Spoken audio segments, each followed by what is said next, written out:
Okay, Salt Lake, we're ready for a countdown. Thank you.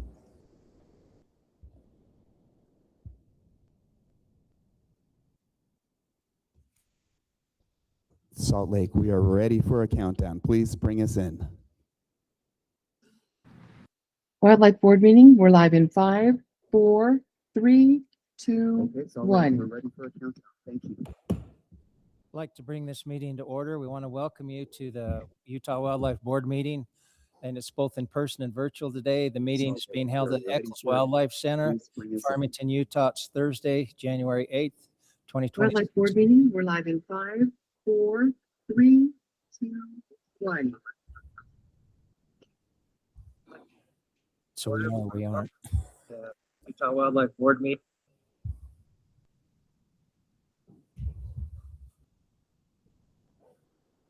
Now that's weird. Now I don't have it at all.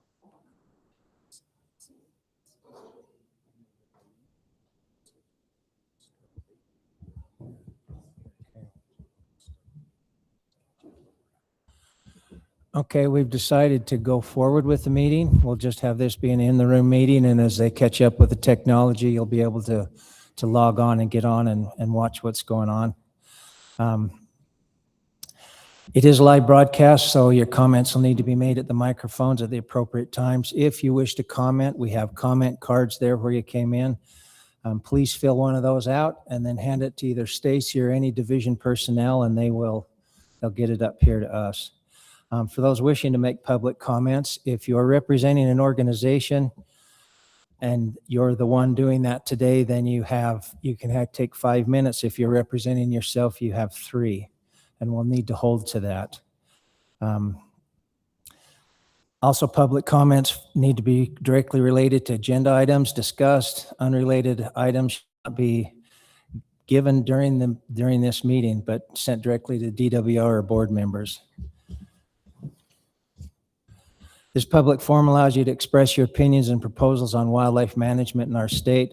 This board considers your ideas and opinions and feedback before making decisions on the proposals before us today. Wildlife Board is charged with setting wildlife policy for our state. We all have ideas and opinions about what would be best for Utah's wildlife. That's why we're here today. We encourage those who want to express their opinions to fill out that comment card. And then focus them on the topic at hand. We expect those in attendance to respect the people who speak, especially those who hold views that don't align with their own. Respectful behavior facilitates efficient meetings where board members can listen, digest, and address the concerns, ideas, and proposals being presented. Disrespectful behavior will not be tolerated. And those who engage in it will be asked to leave. Lastly, please help reduce distractions during the meeting by putting your cell phone on silent. If you need to take a call, we'll ask you to please step outside. Okay, we'll begin with introductions. We'll start down here with Ryan. Ryan Fouts, representing at large. Bob Christensen, representing the Northeast region. Paula Richmond, representing the Southern region.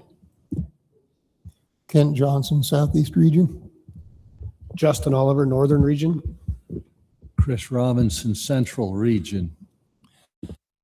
And I'm Gary Nielsen. I represent the Central region. We'll now go with RAC chair introductions. We'll start on this end with Brad. Brad Buchanan, Northern region. Brock McMillan, Central region. Nathan Crapo, Northeastern region.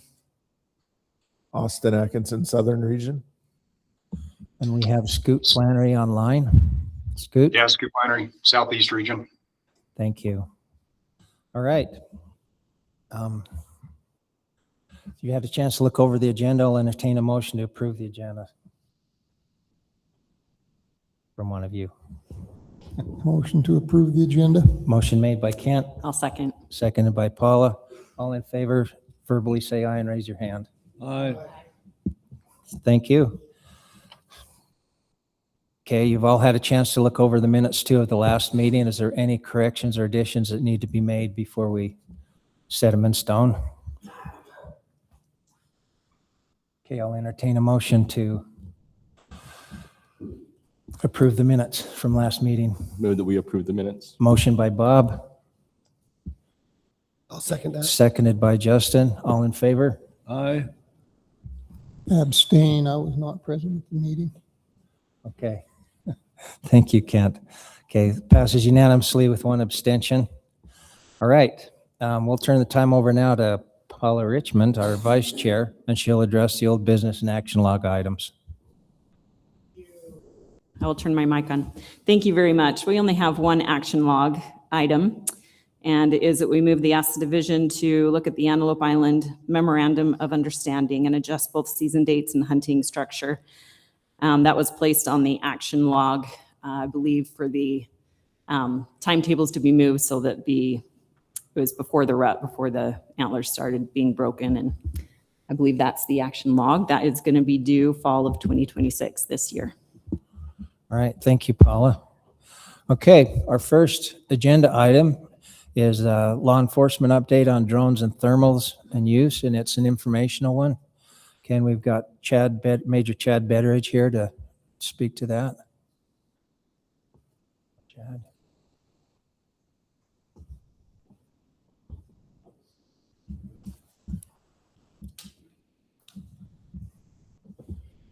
Good morning. As stated, my name's Chad Betteridge. I'm the major over the wildlife section in the DNR law enforcement. I do appreciate everybody showing up for my drone thermal update. It's going to be riveting. It will actually be pretty short. If you can go to the next slide, that would be great. So I only have a couple slides. I just wanted to remind everybody what the rule states as far as drones and thermals go. Prohibited weapons and devices, the following restrictions are placed on the use of specialized hunting technologies and equipment. A person may not use any night vision device or device capable of night vision while taking, locating, or attempting to locate any big game between July 31st, December 31st. Night vision device is defined as any device that enhances visible or non-visible light, including night vision, thermal imaging, infrared imaging, or electronics, and enhance visible or non-visible light spectrum. This is becoming more and more of a concern for us. Our officers, when they interact with the hunters throughout the hunts, this is a topic of conversation practically on every contact. We get a lot of information, not all of it's actionable information. This past season, we've probably investigated or are working on investigating over 30 plus cases that are actual information that we can follow up on and look into. And that's across the state. There are, I mean, and it's scattered in, we go from people who just are oblivious to the rule, and then we go to the other side of the spectrum where people are intentionally using drones, or excuse me, thermals to locate animals, because we have to admit they are very effective. In fact, there's numerous people that have, through some investigations, that have said it's a game changer as far as in the guides and outfitters goes, because of the ability for them to locate animals day or night. As far as just some information that goes on in the northern region, we've had a couple incidents that we've investigated and are currently investigating. One of those is more of a mistaken. They just weren't aware of the rule. Central region, we're looking at 8 to 10 cases that we're currently investigating from this past fall. Some of them we're working hard on that we may actually push into the next season. Southern region, again, lots and lots of information from the south, not an incredible amount of actionable information. It's just everybody sees and hears them.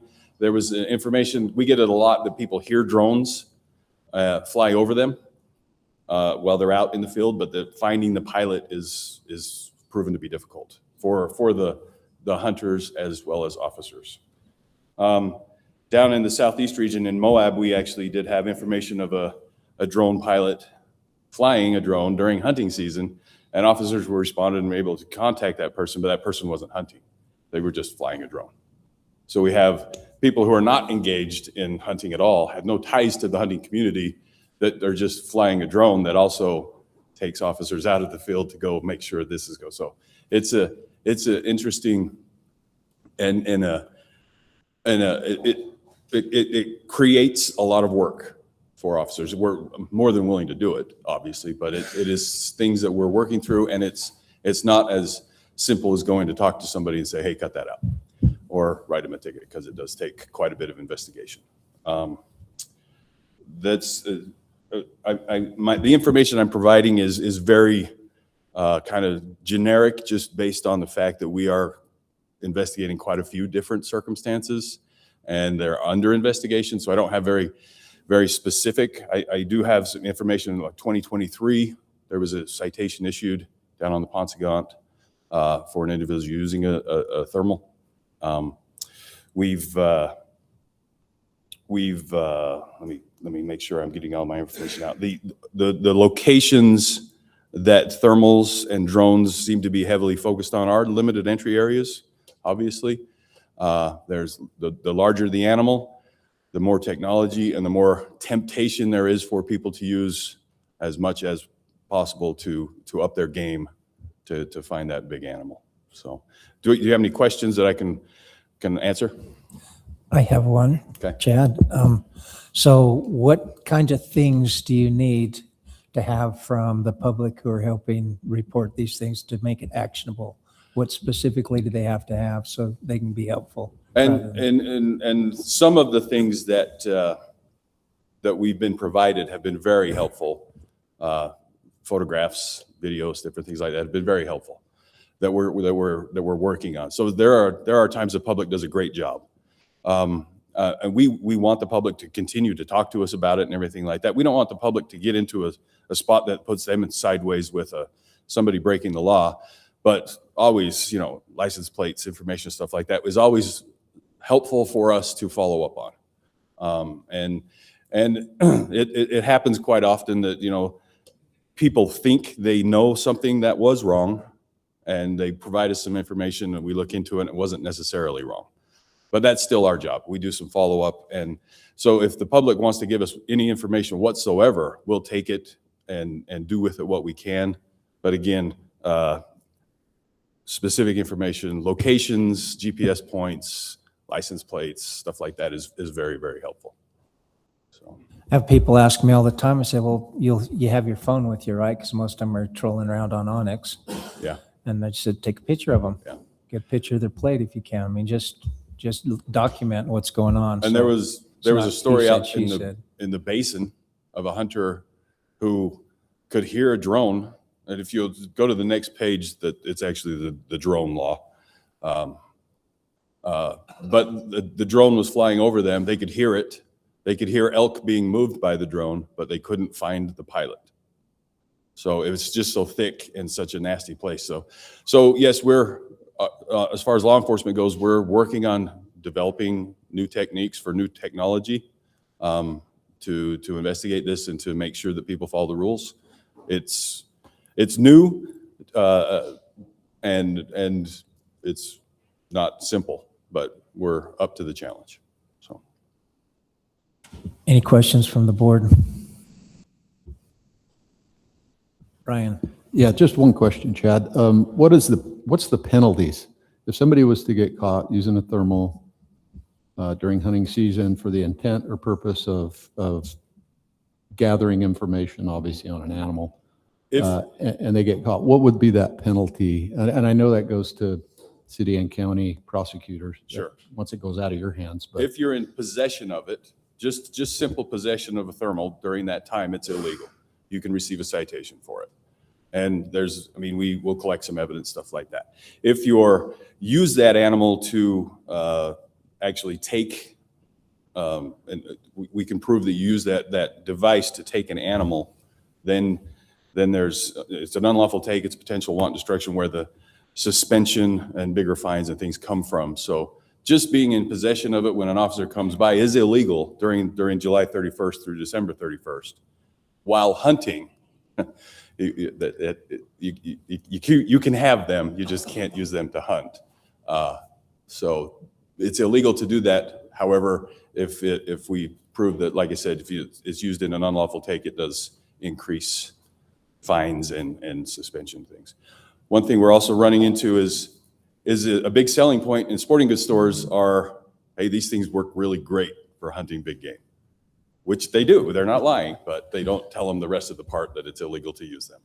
So, and that's where some of the people who don't necessarily know the rules get a little sideways, just by not knowing. So. Hey, Chad, just for the benefit of everybody watching online and in person here, would you elaborate on the definition of take?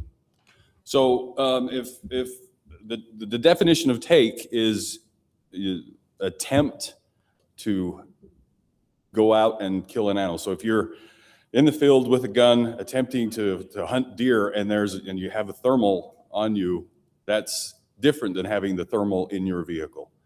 Now, there needs to be, in order to get to unlawful take, there actually has to be an animal present and an action taken to take that animal to make it an unlawful take. I'm saying take a lot, so sorry about that. But if you're out with an animal and you shoot and miss, and you have in use of a thermal, even though you missed, it's still an unlawful take. And it's the fines and circumstances are the same whether you kill that animal or not, if we can prove that actually happened. So, did that meet what you wanted? Yeah, that's precisely it. I just wanted to make sure people understood that you don't actually have to kill an animal to be in violation of take. We do have to be able to prove to a court that that's what happened. That burden's still on us, but that's the circumstances of it. So if a spotter has a thermal in his pack, he's considered hunting because he's helping with the hunt? He's engaged in hunting, so he would just be in possession of a thermal illegally at that point until there's an action to take an animal. Okay. So. All right. Rack chairs, do you have anything you want to ask him?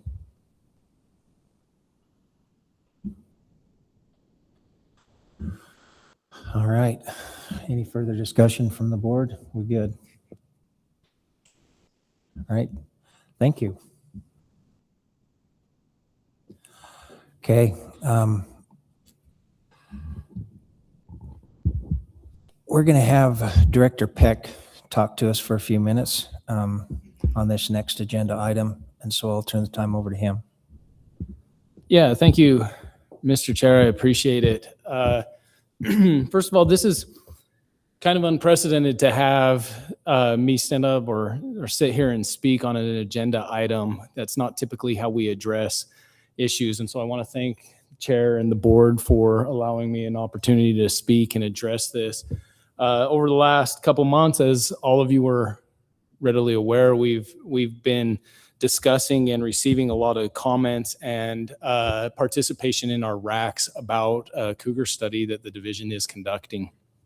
And wanted to bring some of that up and talk about what we discussed in the racks, share some information. I've asked, and the board has graciously accepted that we have Kent stand up and talk about the study here shortly, some of the details with that, so we can explain in detail what is taking place. Before I get into that, I sincerely want to thank everybody for showing up. I really do. I want you guys to know that I appreciate this process. I appreciate your passion. I appreciate the vigor that is surrounded with wildlife management. We are all here because we care passionately about it. The interesting thing about predator management is that passion brings out the full pendulum of perspectives, where a lot of the times we participate in the rack and board process and we hear a very one-sided pursuit or push. In this room, I can promise you there is somebody that is equally as passionate and caring and educated as you are in the exact opposite direction. And that's what makes wildlife management so wonderful and so challenging. But I want to let you know, like, most sincerely, we appreciate your passion and appreciate that you are here to discuss that with us. There were a lot of tones in the rack that I want to address, so you hear straight from myself as to the why and to where we're going, to make sure that we understand that. I think that there were a lot of conversations about the study itself, and that's why Kent is here to prepare to speak to the study. There was also a lot of comments as to the why and to the how, and that's what I hope to bring up just a little bit. I have had a lot of conversations with a lot of you here in the room, a lot well before this study took place as to a need and to a desire. A lot of us in this room love and are passionate about our predators. Some of us want to just know that they're here on the landscape. We want to walk outside and be able to go for a hike and know that they're there and know that they're protected for the amazing species that they are. Some of us want to be able to pursue them for decades to come. Some of them want to make sure that they're managed in balance. And the division has a unique opportunity to manage for all of that, for all of those perspectives. That is our role, to make sure that we have the ability, the animals and the habitat, that your desires are met. And we have this unique role.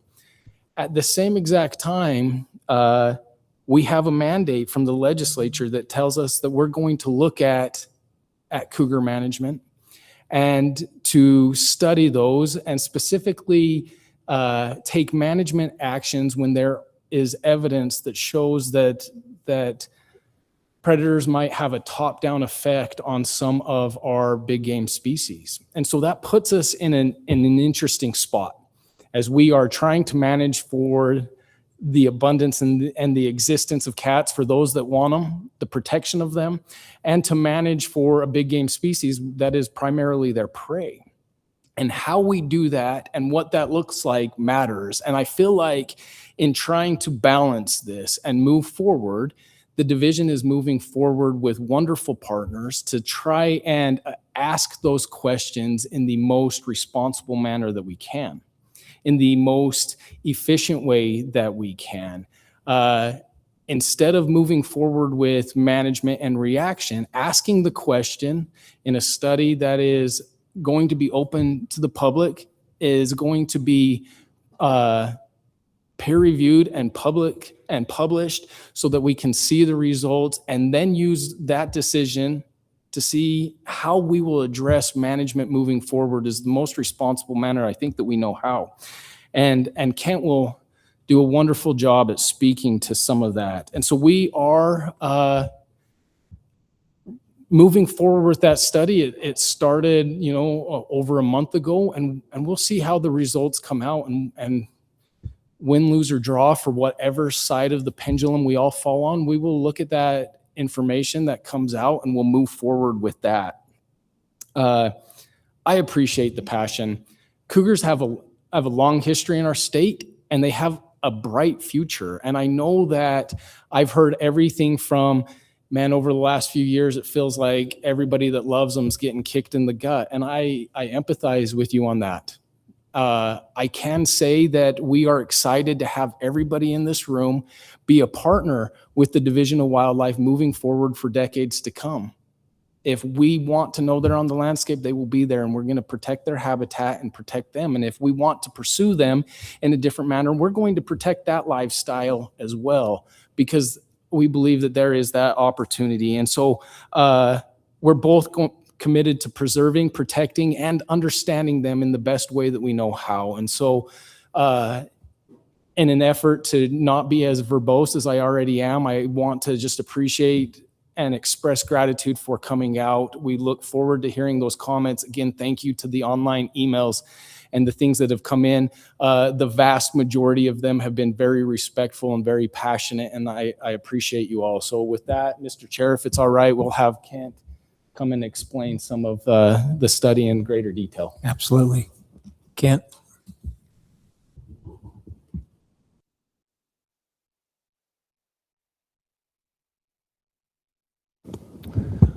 Thank you, Mr. Chair. Kent Hersey, Big Game Projects Coordinator for the division. So I just wanted to go over what we're doing with this study, some background as to why we felt it was necessary, and then just talk about exactly what we're looking to do over the next few years. Let's see here.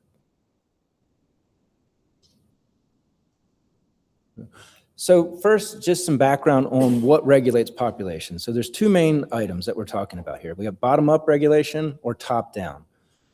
With bottom-up, we're looking at resource limitations. So for ungulates, we're talking about vegetation being limited for them so that it's either limited in quantity or in quality. So they're not getting the nutrition they need so that they can grow and thrive and have high survival, high reproduction. Top-down regulation is where you're limited by predation. And in this case for deer, we're talking about mountain lions. Typically, the prevailing thought across most academics and most biologists and what we're taught in school is that bottom up is the vast majority of the time what is regulating these populations. And that's what I was taught when I went through school. That's what probably most people in this room were taught. And top down is typically thought to be very limited or not even occurring at all. And 20 years ago, I would have said the same thing. However, we've been involved in a lot of research lately and a lot of monitoring of deer and deer survival. And we have a lot more data now and a lot better data than we've ever had before. And there's quite a bit of evidence that, not in all circumstances by any means, but in about 30% of our units across the state, there might be some top-down regulation occurring. And so what data do we have that actually suggests that? What we've done for the past 11, 12 years, we've had a large statewide monitoring program where we've captured and collared over 7,000 deer, and we can actually, this slide's a little outdated, we just caught another 800 this past December. So we're up at nearly 8,000 animals, tons of information. Each one has a GPS collar on it, so we know where it moves, how it lives, and when it dies, we know what killed it. We go in, investigate those carcasses, we can see what killed it. And when we capture them, we know what kind of shape they're in. We do ultrasounds on them so that we know how fat they are, and that gives us an idea of how they're going to live. And so if we look at that fat data, this is just all the deer that we caught. I think I stopped this graph at like 2022 or so, but all the deer we caught, this is the fat and just the distribution of their fat ranges. So we have some skinny, some fat. Average fat level coming into Utah in December is 9%. And if we look at how that relates to how they die and what kills them, what we see is that we have two graphs here. The first on the left is what's killing them with malnutrition, the kind of the pinkish purple, and then we got lions on the right. And so you see that if you're dying of malnutrition, you're more likely to be skinny at the time of entering winter. So this is indicative of a population that is resource limited, and is probably, when we see this kind of pattern, we see a lot of this malnutrition death over winter. What we have going on is probably a bottom-up regulation of that population. On the other hand, with lions, you see a much different story where they're killing a lot more at random. They're still killing those skinny animals for sure, but they're able to kill those fat animals entering winter, which have a much higher probability of survival.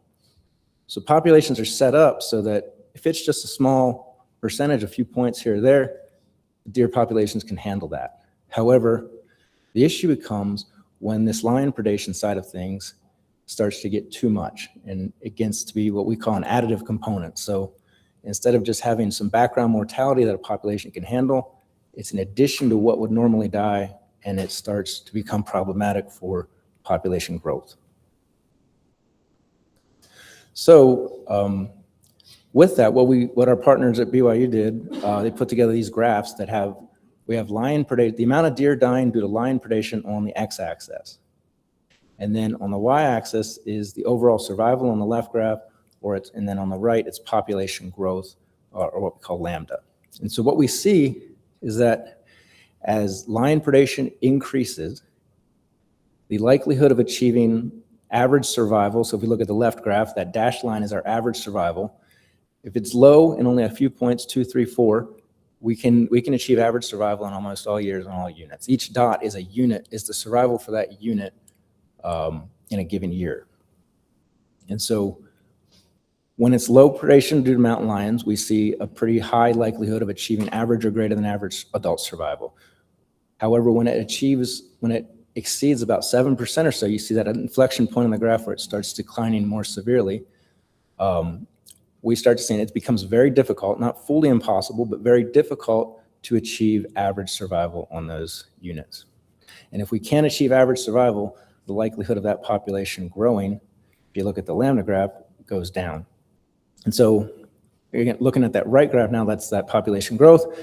The inflection point occurs around 8% or so, but if lion predation exceeds about 8%, the likelihood of that population growing or even declining at a steeper rate becomes much greater.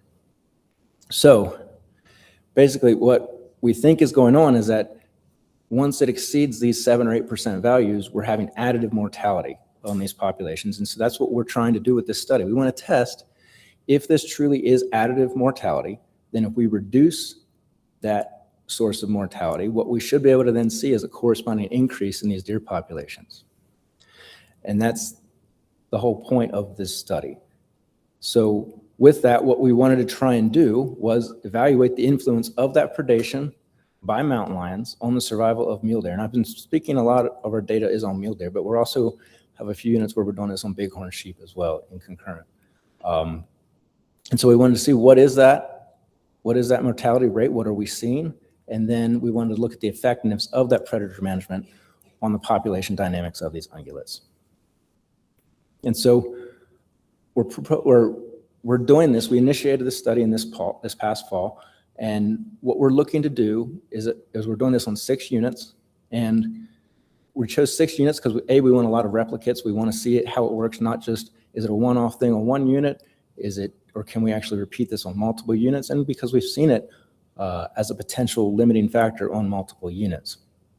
Additionally, we chose units with different characteristics. So we have some with large refugia, like national parks, such as the Zion unit, Capitol Reef on the Boulder unit, but then also bordering units, the Pine Valley, which has 2 bordering states.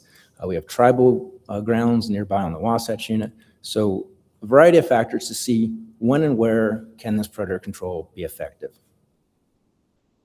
And so to look at the units that we picked, that's, as I said, it was 6 units. We're looking at the Boulder, the Monroe, Stansbury, Pine Valley, Wasatch East, and Zion. And this is for 6 years of data where we have it, what the predation rate due to lions was. On many of these units, as you see, we've seen multiple years of double-digit lion mortality.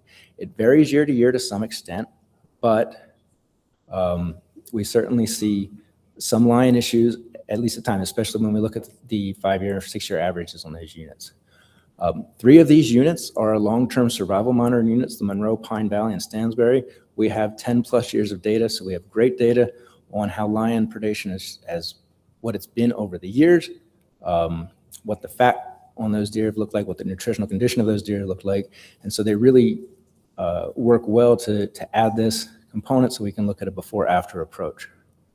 The other units, Boulder, Wasatch East, Zion, are just units that we've done with our migration initiative, initiated those projects with that or due to some other concerns on those units, and we've just observed some really high mortality rates on those units. We also have bighorn sheep populations on the Zion, the Pine Valley, and the Stansbury, where I'm not showing it on this graph, but we've seen double-digit mortality rates due to lions on those as well. I will point out that we do have 2 zeros on there for the pastures on Wasatch East and Zion. We did not catch deer on those units for several years, so our sample sizes are a little low. So I wouldn't put too much stock in those comparatively, but we certainly have seen lots of lion-related issues in the preceding years. Another thing I wanted to point out, since it came up in the comments quite a bit, was the study that was done in the late 90s, early 2000s on the Monroe and Ochre units looking at lions. And the comment of, haven't we already done this? Why do we need to do this now? So what we're doing with this is looking at the mule deer side of things. That Monroe Ochre study, it was a great study. It was really good, but they looked at the lion side of things. And they had great information on lion movements, lion survival, what killed lions, but they didn't have great data on deer.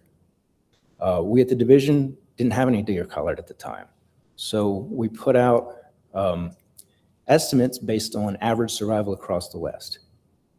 But what we've seen with a lot of this monitoring is that survival varies considerably between years, between units. And so using averages, it's very difficult to detect an effect. But with the approach we're taking, where we're trying to look at what the survival is currently and how the effects of cats are on that, I think we're able to address this question of what is the effect of cougar predation on deer much, much better than we could back 20 years ago.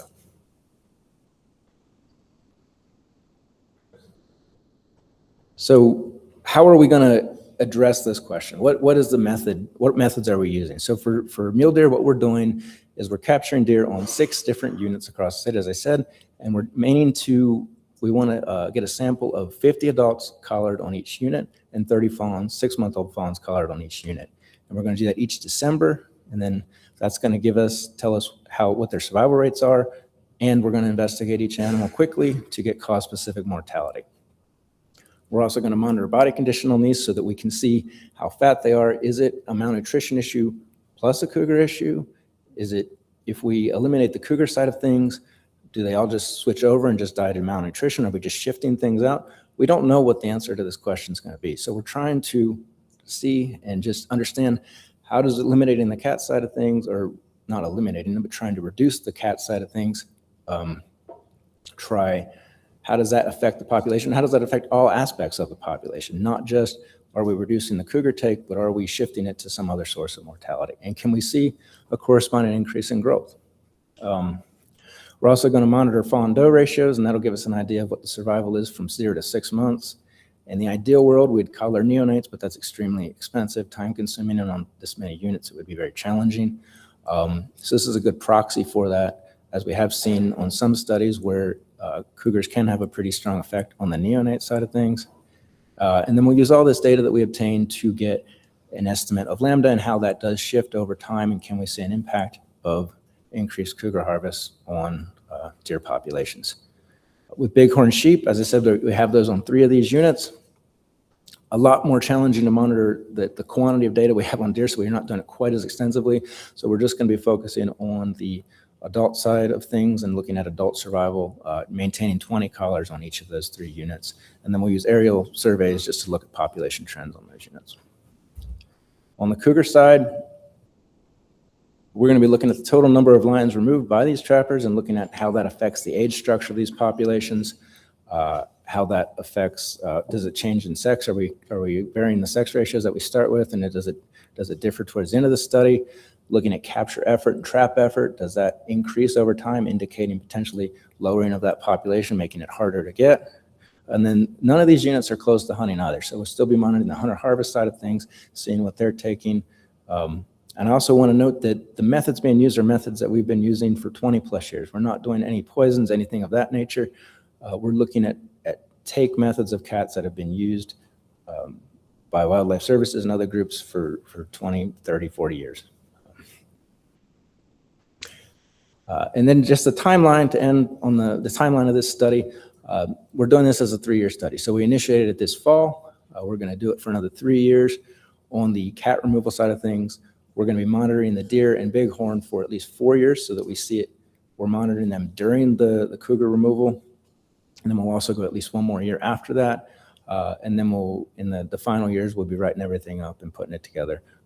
And BYU will be in charge of that. We'll be doing this in conjunction with them, with Dr. Brock McMillan and Randy Larson. We'll have a student on this project. And so that, just appreciate the opportunity to talk about this today, and thank you for your time. Thank you, Kent. Do you guys have anything you want to ask him? All right, it's time for agenda item number 6, the Cougar update. We've Mr. got Chair, Chad. could I ask just a couple of questions? Sure. Please? Help me with your first name again. Kent. Kent. What methods are being used or could be used to increase the pressure on the cougars in the 6 units? And are collaring, say, 50 does in each of the 6 units enough collars to give representative data on what's actually taking place among the deer populations?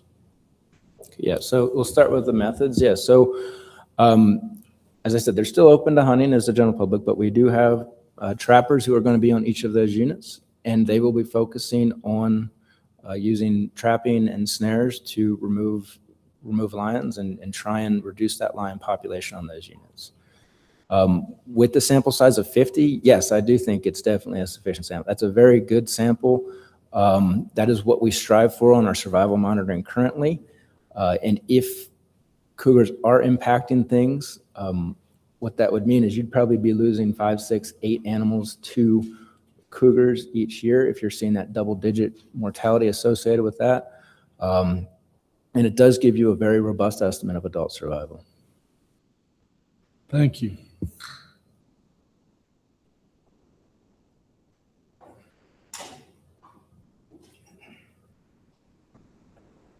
Ready for you, Chad?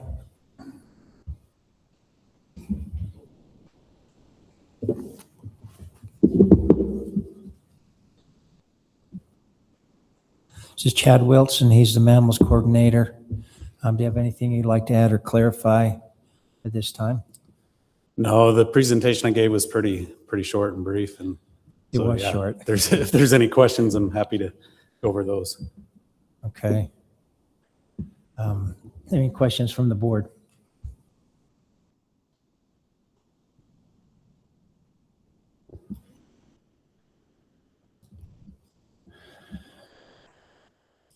Rack chairs, any comments or questions? Do I have comment cards? We will have comment cards there in just a second. I think we're filling the last one out, so Okay. I'm sure that there will be a large desire to comment. Okay. Mr. Chair, Yes. the presentation that Chad references was his presentation given at the racks. Well, no, it was given ahead of time. We had to view it online to see it, and so did Oh. everybody. And then he just Okay, was there to answer questions about his presentation. thank you. I'm remiss. I'll shut up. Thank you. Okay. All right, just a reminder, if you're speaking for yourself, you have 3 minutes. If you're representing an organization and you're the person doing that today, you have 5 minutes.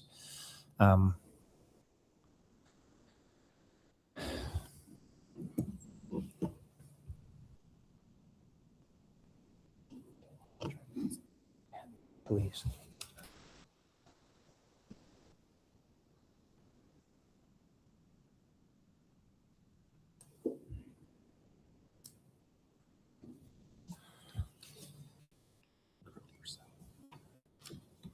Okay. All right. I did want to mention just one other thing. A lot of times we have similar feelings, and if there's somebody that right before you or a person before you said almost identical to what you were going to say, please just agree with them and support them, and we'll kind of try and save time. All right. We'll first hear from Anna Wright. Will you please come to the mic?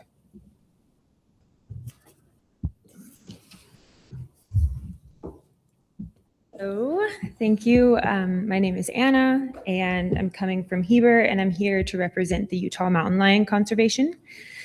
Dear Chair, board members, and Director, thank you for the opportunity to speak at this beautiful place. It's the first time I've been here. So I want to start by saying that I share the same goal everyone in this room does: healthy mule deer herds and resilient ecosystems. Where I diverge is in the belief that the proposed large-scale cougar removal across 6 units will help us get there. What is happening is a population suppression of an apex predator at a scale and intensity that decades of research already show does not deliver lasting benefits to deer and create serious long-term consequences. We know this because this question has already been studied repeatedly across the West, from Utah to Idaho, Wyoming, Colorado, and British Columbia. Intensive cougar removal has been tested as a tool for deer recovery. The results are consistent. Short-term, localized increases in fawn survival may occur, but they are temporary, require continual killing to maintain and disappear once removals stop. Habitat quality, winter severity, and human pressure ultimately determine deer recovery, not predator eradication. What these removals reliably do cause is instability. Mountain lions are territorial animals with slow reproductive rates. When breeding females are removed, their kittens almost never survive or become orphaned cats that lack the wisdom passed down in time and that is needed to navigate this world without getting into trouble. Vacant territories do not remain empty. They are filled by transient, younger, often inexperienced lions, the very animals most associated with increased conflict, livestock depredation, and unpredictable behavior. This is not theory. It is well documented in peer-reviewed literature. So the long-term outcome of heavy removal is not balance. It is churn, more movement, more conflict, more pressure on remaining deer, and ultimately more killing to maintain an artificial condition. Nothing in nature happens in isolation. Removing an apex predator at this scale will not stay contained and will not end when the study ends, and will not be easy to undo. If we truly value mountain lions on this landscape, as reflected in over 3,000 plus petition signatures and the many public comments, emails, and calls from hunters, biologists, and concerned citizens, then they deserve the same long-term management approach we use for deer. I respectfully urge the board to pause this program, acknowledge the existing body of science, and redirect efforts toward habitat-focused solutions that benefit deer without sacrificing the stability of Utah's mountain lion population. And to speak to what Kent was saying earlier, just because trapping and snares is the way the DWR has always been taking cougars, and kind of going off this mentality that that's just how it's always been done for the past 20 to 30 years, doesn't mean we have to keep doing it that way. As a community, we are asking that lethal trapping and snaring be halted in units that do not demonstrate high levels of deer predation by cougars. Applying lethal tools in areas where the data do not support a clear management need undermines both scientific integrity and public trust. We are also asking for a pause or a reevaluation of the study in units where cougar predation has not been shown to be a limiting factor on deer populations, and for a broader reconsideration of lethal snares as a management tool altogether. Thank you for your time and for your consideration for the long view, for deer, for lions, and the ecosystems we all depend on. Thank you very much. John Ziegler.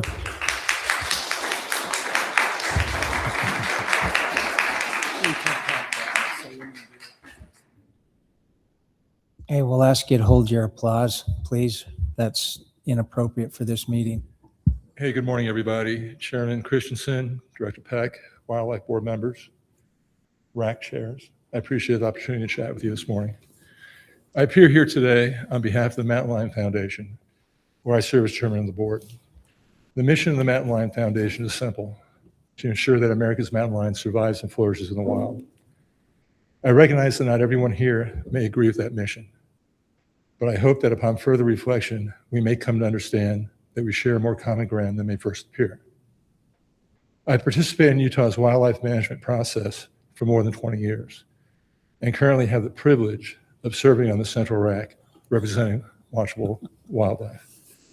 I value collaboration and compromise, and that same approach is now guiding the Mountain Lion Foundation under my watch. I believe my record as a member of the Central RAC has been that of a thoughtful and collaborative voice as we work through the many issues that come before us and ultimately you, the Wildlife Board. In fact, it is my hope one day to be invited to join the Wildlife Board, to continue to provide a perspective during discussions that at times might be helpful. When I was asked to join the Mountain Lion Foundation in 2025, I required one condition: that it fundamentally change how it operates. We now have a highly accomplished team in place with extensive experience in collaboratively working with wildlife agencies around the world. We have reorganized the foundation to move away from the historical adversarial approach and instead toward partnership with state wildlife agencies. The Mountain Lion Foundation invites the Utah DWR to allow us to work together because we share a common interest in promoting programs that will result in healthy, well-functioning ecosystems. Cougar management is undeniably controversial, but what should not be controversial is the data. DWR's own Cougar status report from November 2025 shows a 40% or greater decline in Utah's cougar population from 2018 to 2024. Harvest numbers dropped another 35%, in just the last 2 seasons, comparing 23-24 to 24-25. This strongly suggests the continued population decline. We also know that when female harvest exceeds 40%, cougar populations decline.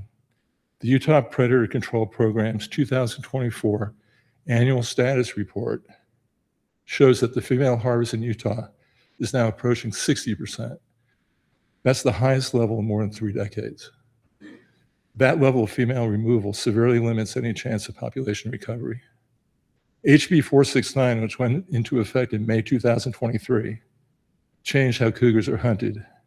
Data presented in the Utah Predator Control Program's 2024 annual status report shows that while total annual harvest initially appeared similar to the previous year prior to HB 469, the methods changed dramatically, with new participation by non-hound hunters using traps, snares, and spot and stalk methods.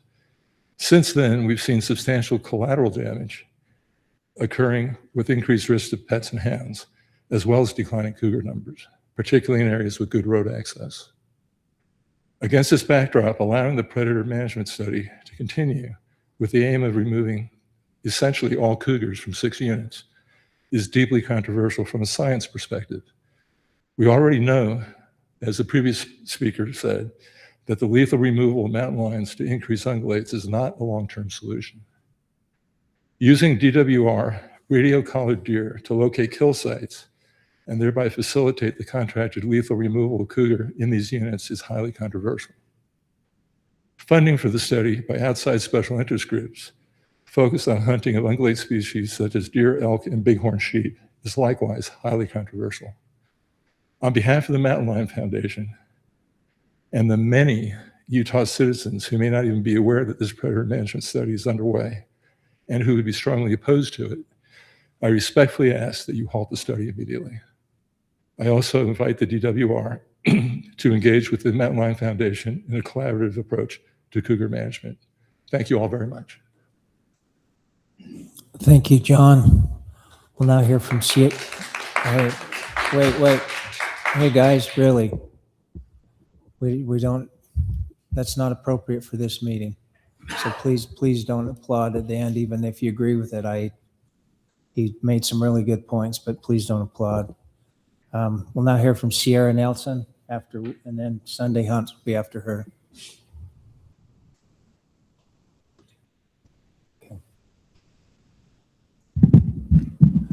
Good morning, Wildlife Board. My name is Sierra Nelson, and I really appreciate your time today letting me address the board. I represent the Utah Wool Growers Association, and I mean, over the years, I have been to a lot of RAC and board meetings, and I've watched even more. And the thing that I'm constantly hearing, even today, is that we need to follow the best available science. That's what people always direct the DWR to do, is follow the best available science. Well, you have for 20 years, and all we did was grow cougars. There was a time they used to think that the earth was flat. Science isn't permanent. It's ever evolving, it's ever changing, and we need to change with it, which means we don't just sit on our laurels on one study. We continually study, we continually learn. You know, we're really blessed to have the science that we do in Utah. Nowhere else in the country, or maybe even the world, has it. This college data that we're getting now is phenomenal. We learn so much from it. And knowing that at 7% you can't maintain or grow deer is pretty huge. So I'd really like to thank the DWR for the work that they're doing. I'd like to thank SFW and the Wild Sheep Foundation for helping us get more science, better science. And you guys know this from how many years ago. We're not always on the same side about the best available science, but that doesn't mean that we don't try to continue to move forward. We're not just going to sit there and do nothing. I really appreciate all the work that's being done to address mountain lion predation in the state. not just for my sheep producers, because my guys are out on the range 365, so much more than the average person. They see the effects of these predators year round. But also, all my guys love wildlife. They love wildlife. They love seeing it come through, and they don't want to see our deer herds go away. We're going to manage lions just like we manage deer, just like we manage everything else. And we're going to do it using the new best available science based upon our new study. So I really, really appreciate the work that you're doing. I appreciate all of your time today, and I appreciate the passion behind this. So thank you very much. Thank you, Sierra. Sundays? Good morning, Chair, members of the board. I'm Sundays Hunt, Utah State Director for Humane World for Animals, formerly the Humane Society of the United States.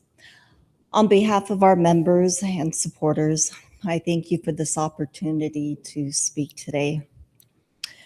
Along with most Utahns, I strongly oppose the proposed 3-year cougar eradication project in Utah. The division's stated goal to see if killing cougars will increase in mule deer has been studied for decades, including in Utah. The answer is clear. Predator control does not work. It is expensive, it's cruel, and it ignores the real causes of mule deer decline. Predator control does not work. The long-term drought and habitat and migration corridor losses. Utah's own experts have testified that mule deer numbers depend on moisture, not wild carnivores. Utah researchers have confirmed this. Plants set deer numbers, and deer numbers set cougar numbers. Cougars also provide numerous benefits. They help limit chronic wasting disease in deer, and they also reduce deer-vehicle collisions, saving lives and millions of dollars. Killing them undermines these benefits. This proposal is not science. It is pointless cruelty. It targets female cougars and their kittens, and even allows the sale of pelts, violating the North American model of wildlife conservation. With House Bill 469 allowing unlimited cougar hunting statewide for the past 3 years, there are no true control areas left, making a valid comparison impossible. In short, the study lacks transparency and other hallmarks of science, as we have outlined in our other comments sent to you earlier. Past predator control studies, including in Utah, failed to increase deer herds. This plan will waste resources, harm ecosystems, and erode public trust while perpetuating animal cruelty that most Utahns do not agree with. In our written comments, we have provided numerous citations to peer-reviewed studies to support our claims.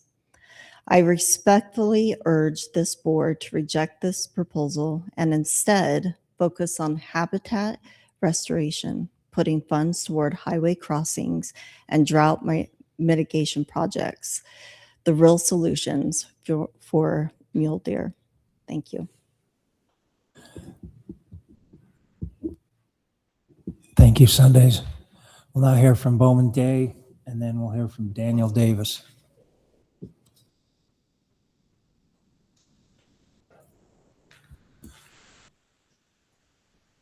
Good morning, Chair and RAC members. I'm representing myself, but I'm also an avid outdoorsman and hunter and photographer. So I kind of represent a lot of those groups as well who are unable to be here. I just wanted to make a comment. I agree with several of previous comments. So Chair, to respect the time, I just want to add my voice that I oppose this study, as it is called, and just want to maybe emphasize an additional fact here, just with the snares, that it is non-discriminant, right? Snares are going to kill and snare anything that is caught in it, including hounds or other people's dogs or pets, including deer and sheep that we are trying to protect. So just to add my comment there, I think a lot of us want to see mountain lions on the landscape, and if this study is successful or whatever, I think it's a dangerous, slippery slope that we'll just reach across every single unit, not just 6. And what does that mean for mountain lions in Utah? What does that mean for a stable ecosystem with eliminating an apex predator if this study is deemed successful with whatever those numbers come out to be? So I just urge the board to reconsider, to look at some of the other options to help our deer herds. And a lot of those comments have already been made, and I just want to add my voice to that, and the voice of a lot of outdoorsmen and photographers. Thank you. Thank you. Daniel?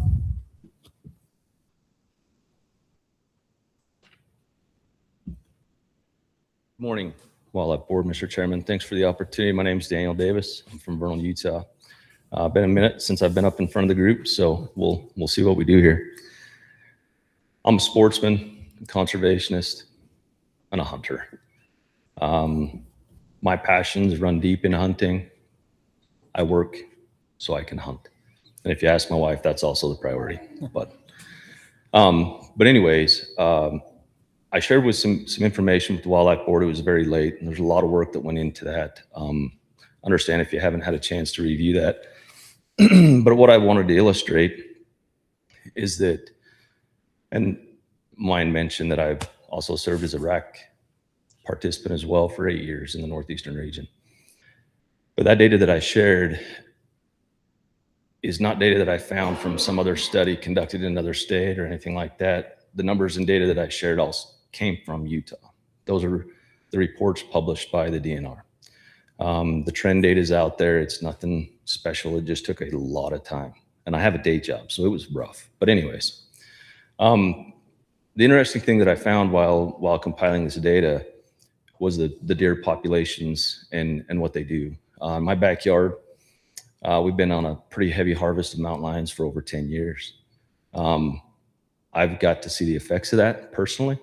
Been able to hunt multiple species on these units myself personally and done pretty well, luckily. But what I've seen, and I hope that you see too, as you review the trends in the studies, it's not a study, it's my own, I guess, but the data that I provided shows that when we have a mature lion age of population on the landscape, our herds seem to do better. When we increase these harvests and drive that overall age to a much immature level, it seems to have a bigger effect on our prey source, our ungulates. And so I ask and urge what it would take to maybe perform a study going the opposite direction. Finding a couple of units that we can manage for an older age objective to see what those effects are. The data's there. I try to do my best to provide that to you in graphs for visuals to make it easier to see and understand. And if we could maybe go down that path and make a recommendation to look at it from the other end, because we've been on the bottom side, harvesting, hammering, killing like crazy. And we've seen those effects and the data's there. It's not nothing that we have to do today for the next 3 years. It's been happening for quite some time. So I appreciate your time again today. Happy to answer any questions, share any of the data that I have, and it's out there for everybody to see. Thank you. Thank you, Daniel. Now hear from Brett Guyman. He'll be followed by Chet Young.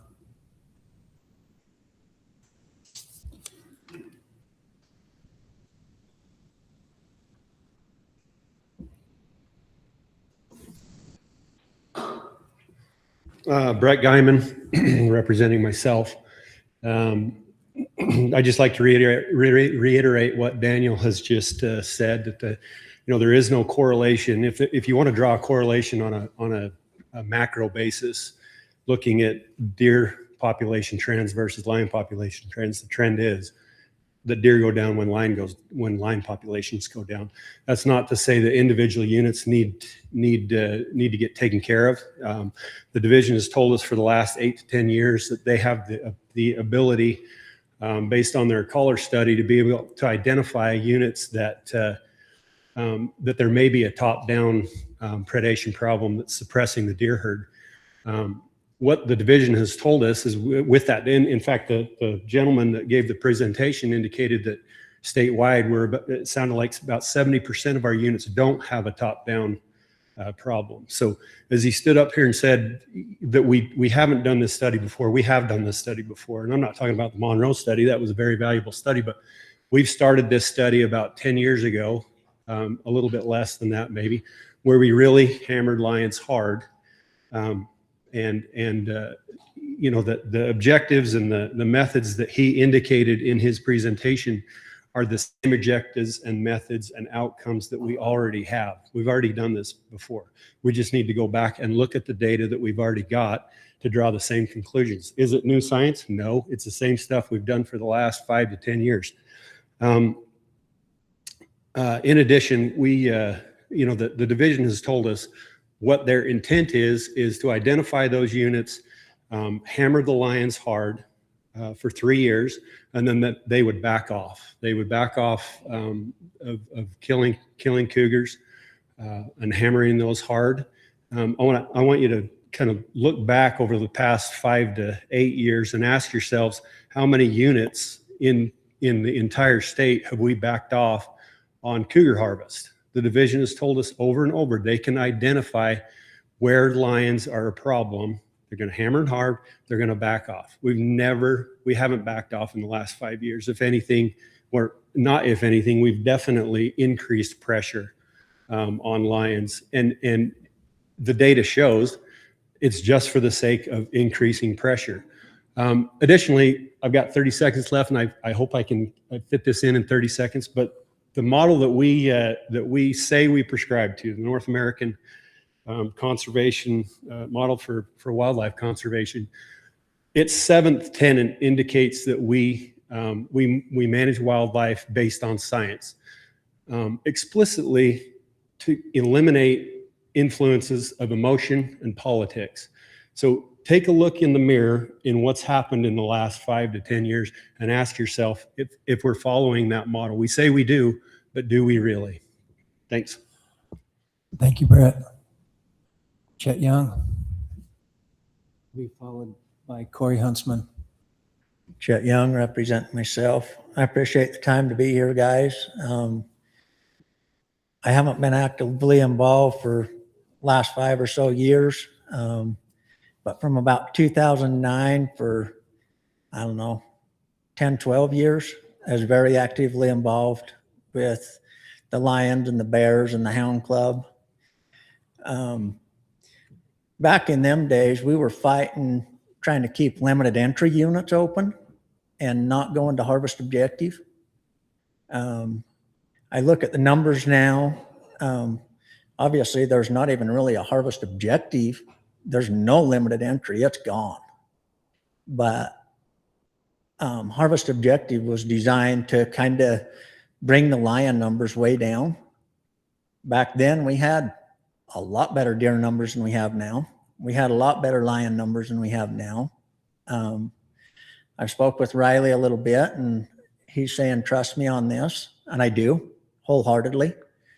I just want to ask the board, you know, if the pendulum swings and says, okay, lions are not the issue, it's not the problem, are you guys willing to say, okay, let's back off on this, killing every lion in the state, and give us as houndsmen, as sportsmen, the shot at having some limited entry units back and trying to grow some lions on them units?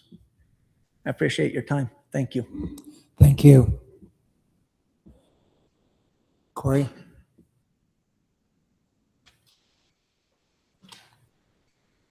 I'm Corey Huntsman, representing the Utah Houndsman Association. I want to thank and welcome the new board members.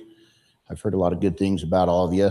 The one question I have is Mr. Oliver. I don't know who would accept a 8-year term on the board, but I want to do a sanity check on him. But I've heard great things about you guys. Looking forward to working with you.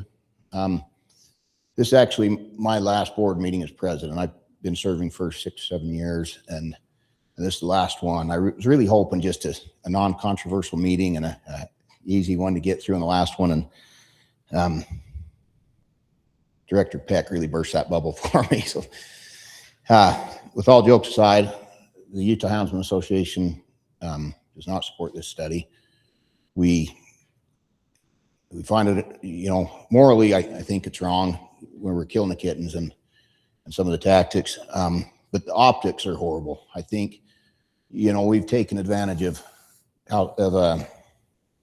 Proposition 5 for 40 something years.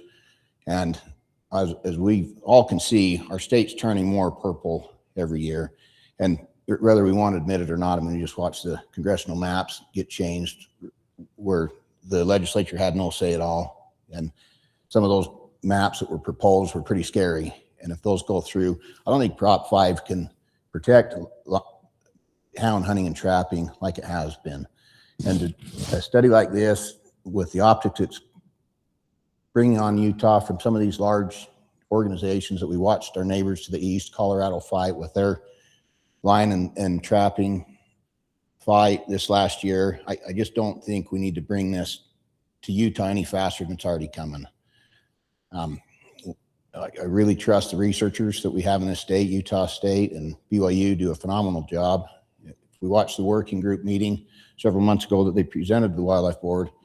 I believe it was Randy Larson, and Randy, I'm sure he's watching this. I'm going to paraphrase it because I'll slaughter his words, but he did say kind of what Kent said, but he used a 10% model on the collared deer. If we had over 10% collared deer killed by lions, then we had a top-down issue and we need to kill some lions.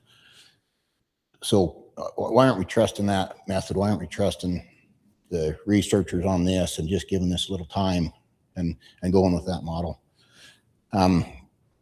But if we are going to go through with the study, one thing that I would ask is that UDAF provides a heat map of where they're trapping, and they're probably cringing listening to me say that.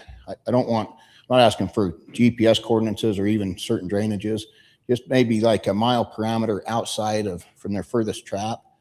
We're in the double digits now since House Bill 469 has passed that we've had hounds killed by snares. And granted, it was not UDAF traps. It was public land trappers. We had one UDAF trap catch a dog, and fortunately it lived. He got it out of the trap. So, but I mean, if you really think about it, we're scared to death to run around these traps, especially where they're doing this excessive trapping. So that means the outfitters are scared. They're not hunting these units either. So we're strictly relying on the state trappers to kill these lions. You're not going to get a real evaluation of or you're not going to get a real productive kill rate I mean, you'll get about the same as what we're doing now, I think. But with the heat map, you might get the outfitters in there as well. And you'll give us a little peace of mind where we can turn our dogs loose. I just think it's a win for everybody. But thank you. Thanks, Corey. Garth Jansen, be followed by Kelly Pearson. Thank you for the time today. I had a bunch of stuff written down I was going to say, but after listening to a lot of these people here, I'm representing myself, by the way. It's apparent to me that there's, I don't know if a lot of them haven't noticed the deer population declining in the state. I mean, I've lived here all my life. I grew up hunting southern Utah, travel up here to central Utah or northern Utah sometimes, but I've hunted other states too. I've had the good fortune to be able to travel to a lot of different states and take advantage of their hunting possibilities. The sentiment is that we have less mountain lions on the landscape because the mule deer population, I mean, I guess what I'm saying is I think it's the other way around. The mountain lions, we have fewer mountain lions on the landscape maybe right now because we have fewer mule deer right now. It's that dynamic, not the reverse dynamic. If we can allow these mule deer populations to recover a little bit, I think it's a win-win. We have good mountain lion populations because we have a good prey base for them to raise their young on. If you want a good case study for what happens if, again, like we've heard here today, that predation has no impact at all on mule deer populations, I would beg to differ if you stepped over into California and took a look at what their deer population looks like without any control on mountain lines whatsoever. The main study I've always looked at that was very large scale was the Kaibab, and I know that always gets disproven. But that just came from what I deem to be somewhat redneck knowledge, where they looked at the situation and said, you know what? Mountain lions, coyotes, bears, wolves, all those predators eat deer. Wild horses, cows, they eat deer feed. We're going to remove them from the equation and let's see what happens. That herd came back in the course of under 15 years to the point where they ate themselves out of house and home. So I'm not saying that's what needs to happen, and we all know that's not what's going to happen, but the fact that we have to hear rhetoric that says we're trying to eliminate and exterminate a species from the landscape because we're trying to study 6 units in the state. I mean, what's the big deal? I mean, we're gonna find out and have more accurate data after these studies, which is terrific. I think we can all agree on that. The other thing that really sticks in my craw is when they talk about trapping and snaring as a cruel and unusual punishment for these animals. It's a tool, no different than hound hunting is the tool. As soon as they demonize the trapping and snaring and get rid of that, I can tell you what they're coming for next. That's it. Thank you. Kelly. Board, Mr. Chairman, Director Peck, thanks for letting me speak. My name is Kelly Pearson. I'm the Commissioner of Agriculture for the state of Utah. I started with the agency about 7 years ago. My first week with the agency, I met with Farm Bureau, wool growers, cattlemen, and just asked them, hey, what's the top priorities? What are some of the issues we're facing in the state of Utah in agriculture? Every single one of them said our predator control system is broken. The system we had in place at that time was a federally managed program, but state funded. Again, that does not make sense. Why a federally managed program funded by the state? We tried to fix that program for a couple years. We tried to do it. We tried to help work with the federal government to manage a state-ran predator control program. It didn't work. It just did not work. The communication was not there. With the help of many good producers and with the help of the legislation, we decided to separate from the federal government and run a state program. Now every state around us is very envious of this program. It's state controlled. We have more of a voice of what we're doing. Let me just read you the mandate, the statute of the wildlife. So this is right from the Agriculture and Wildlife Damage Prevention Act. The legislature finds and declares that it is important to the economy of the state to maintain agricultural production at the highest possible level, and at the same time to promote and to protect and preserve the wildlife resources of the state. So agriculture at the highest level and balance the wildlife resources. That is our statute. I fully support this study. It will help us continue to help us have agriculture at the highest level. Before we went to a state program, I had an agriculture producer come to me. He drove 2 hours with no appointment, came to my office and told me every night he is getting his sheep and putting it in a corral every night to protect them. Very humble guy. He did it every night. He looked tired, and I could tell he was tired. And that's when I committed to him that I was going to try something different. And that's what we're doing. We're going to try something different. And that's why I'm proud of our state program, and I'm proud that this study will help us accomplish this statute. So thanks for letting me be here today. Guy Webster is next. He'll be followed by Troy Henry.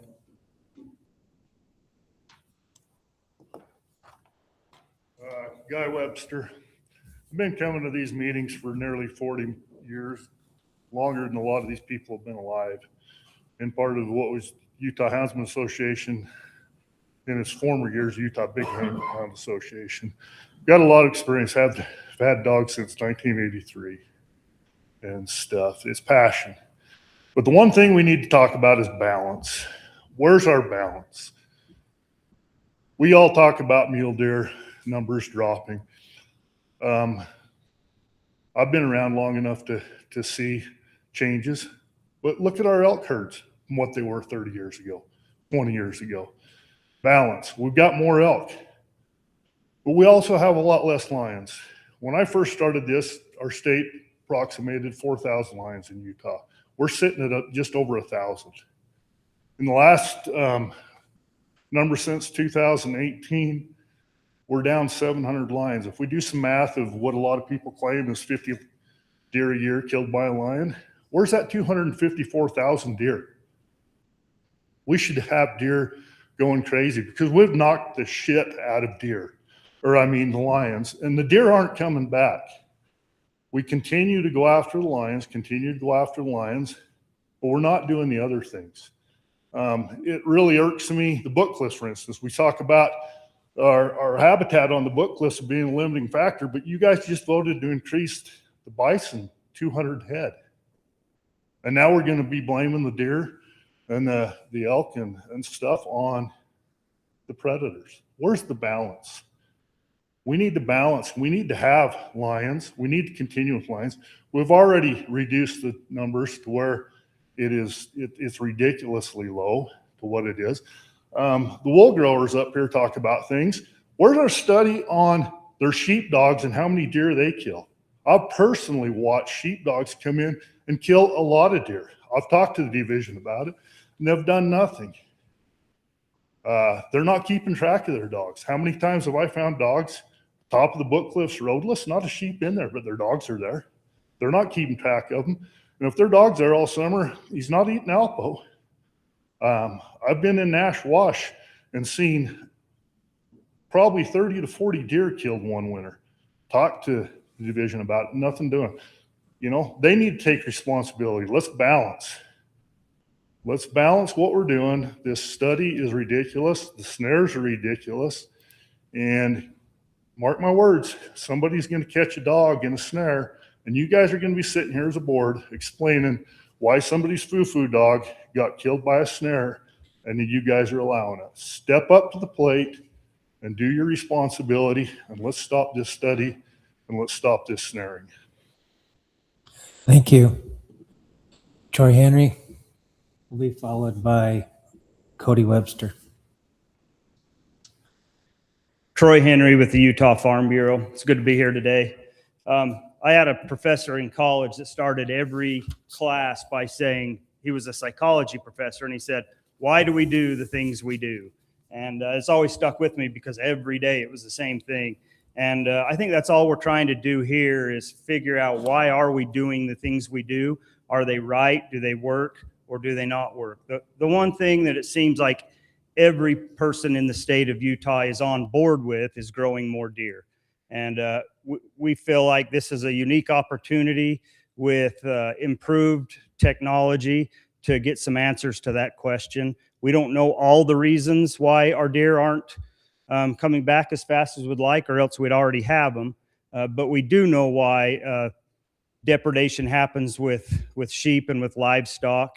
But it's impossible. You know, there's depredation programs, there's things out there, but these guys aren't finding every loss that they have. It comes when they go to pay bills at the end of the year. So for this reason, Utah Farm Bureau supports this study. Thank you.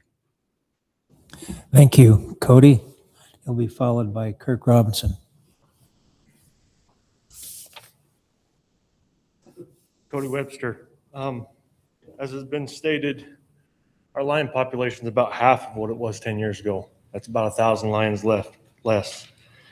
If we're going to say that lions are killing as many deer as people are claiming, that should be about 50,000 deer a year.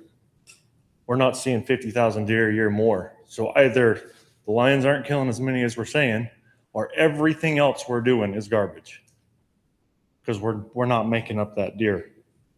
I love deer. I love to hunt deer. I love to see deer.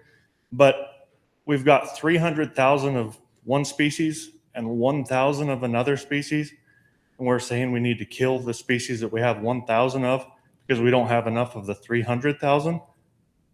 I mean, there's no balance to that. The snaring is a huge problem, and I don't think some of these people are understanding the impacts actually on the ground. Houndsmen don't want to be around the snares. So a lot of these study areas, you're not going to have the houndsman there because it's not worth losing the dogs. Dogs aren't just a tool. They're family, and they're a lot of investment. So we need to consider that maybe beyond just the hounds, it's the pets. Everybody that wants to recreate, whether their bird dog, their hiking dog, whatever it may be, that's in danger. I've found canyons that traps have been left for at least 6 months, just left. So obviously, you know, we've got a problem that it's not fair to the public to have to deal with that danger, and it shouldn't be a risk of just being on the public.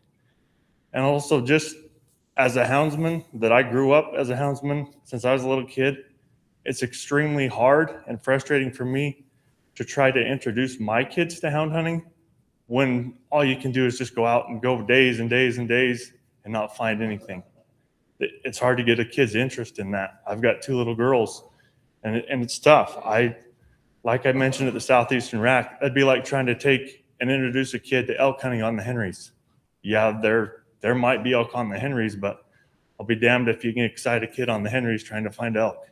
So maybe we need to decide that our predators also matter, and let's have some balance. Thank you. Kirk Robinson, and we followed by Dan Cockayne. Good morning. Kirk Robinson, representing Western Wildlife Conservancy, founded here in Utah in 1997. I'm the executive director. Thank you for the opportunity, Director Peck and members of the board, to speak to you today about this issue. I went to my first wildlife board meeting in winter or spring of 1989, and have been going to meetings ever since then, including RAC meetings and commenting.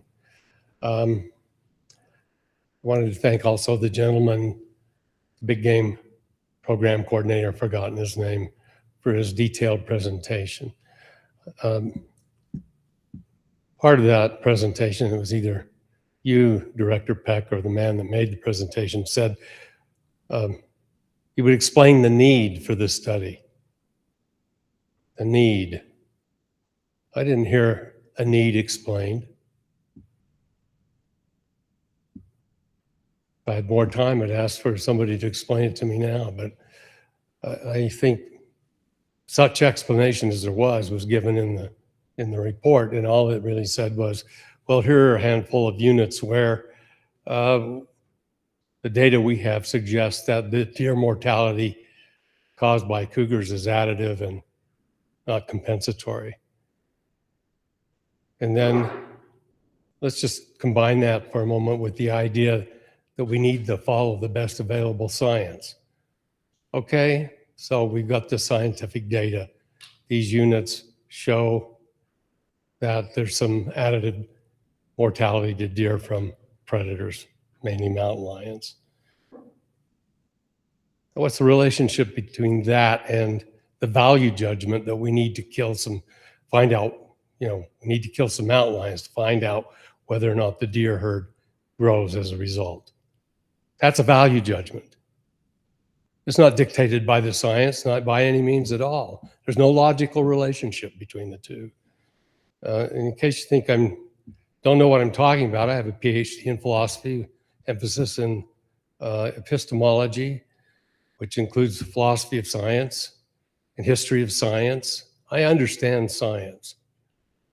And it's long been accepted in the educated world among people who study these things, there's no logical connection between scientific data and what we have to do.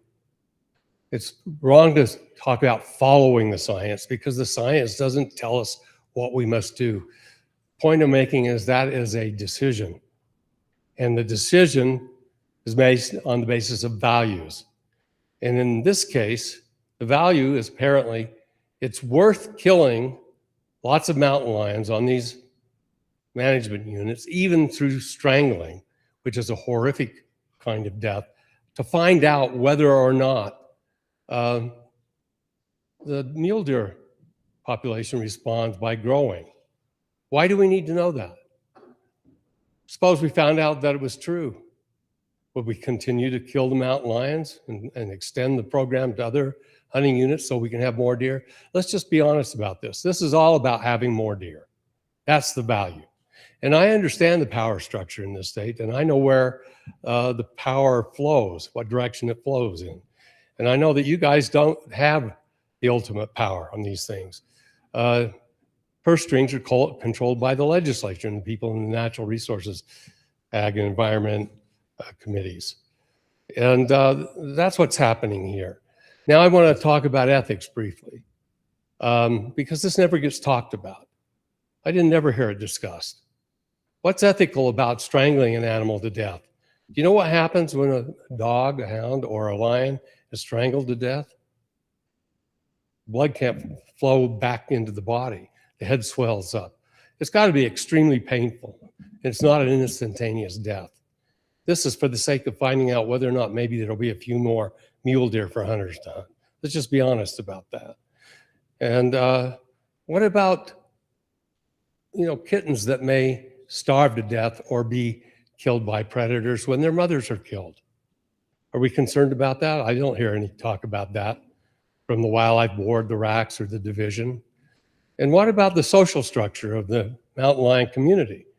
There have been a lot of studies in the last 20 years that show that when you kill lots of mountain lions, you disrupt the social structure, and that has ramifications of negative results for the human community in many ways. I'll stop there. Thank you. Dan, he'll be followed by Cheryl Henley.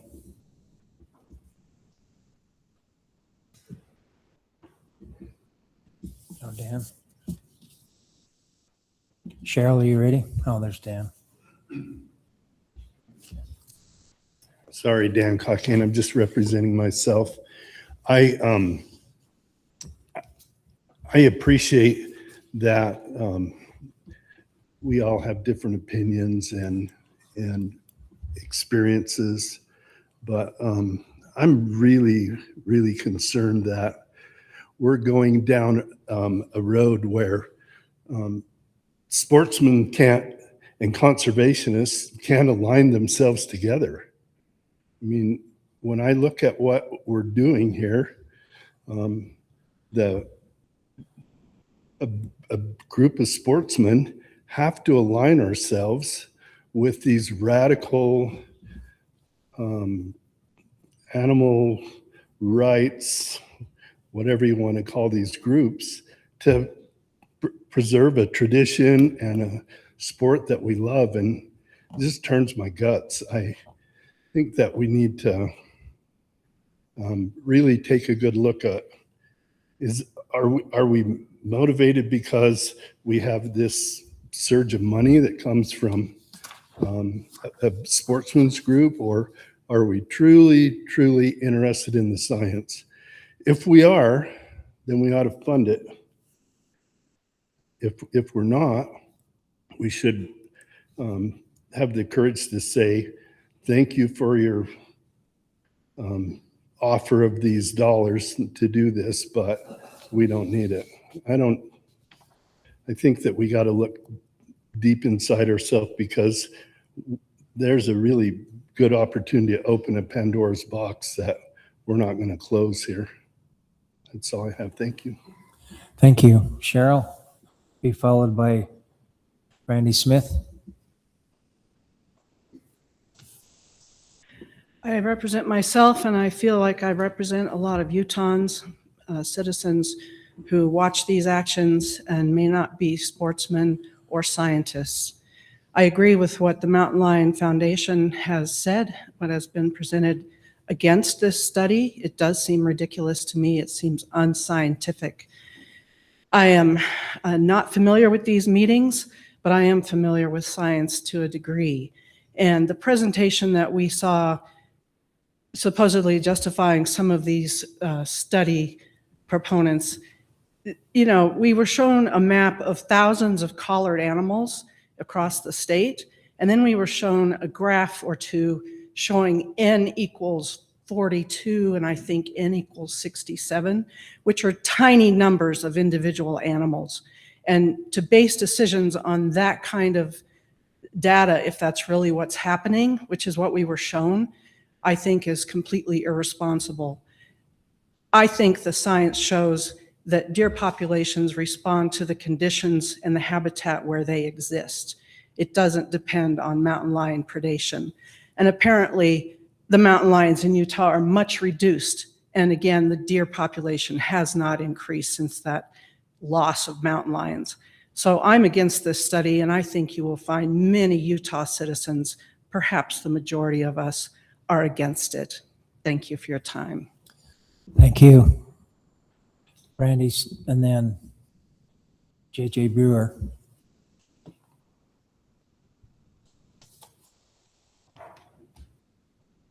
Got Brandy?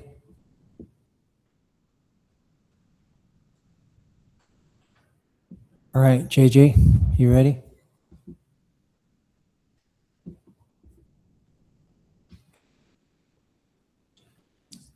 Hi, my name is JJ Brewer. Appreciate your time and ultimately really appreciate you allowing us to come and to speak today.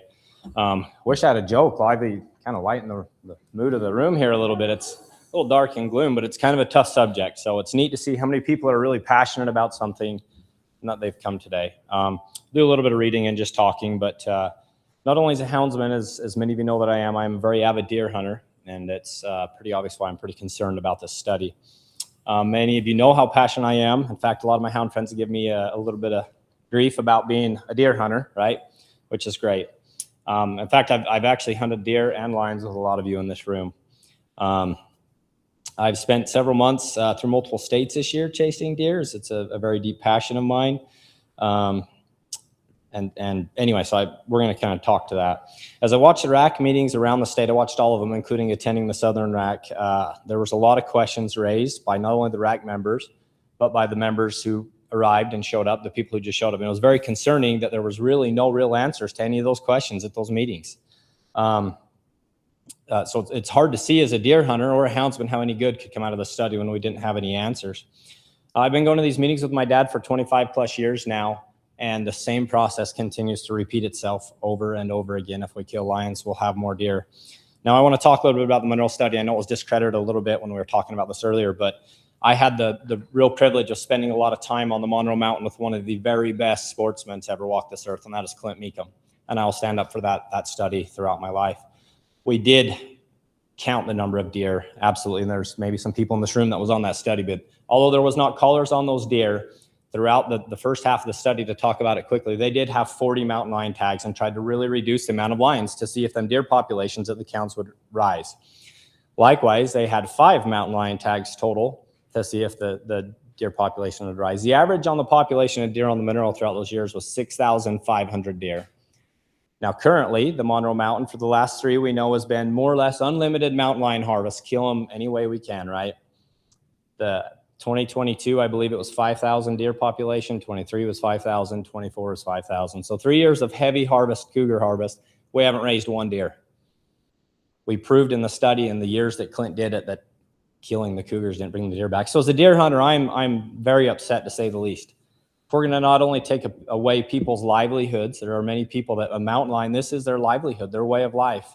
I'm a 3rd generational houndsman, hoping my sons will get to be a 4th. I'm not sure they're going to get there with the way that Utah's going. So as a deer hunter, I am very upset. That's why this matters to me. And there's people's livelihoods. We have guides and outfitters reaching out to the houndsmen saying, we got to go to other states to hunt lions. We can't hunt them in Utah. So it is upsetting. That is their way of life.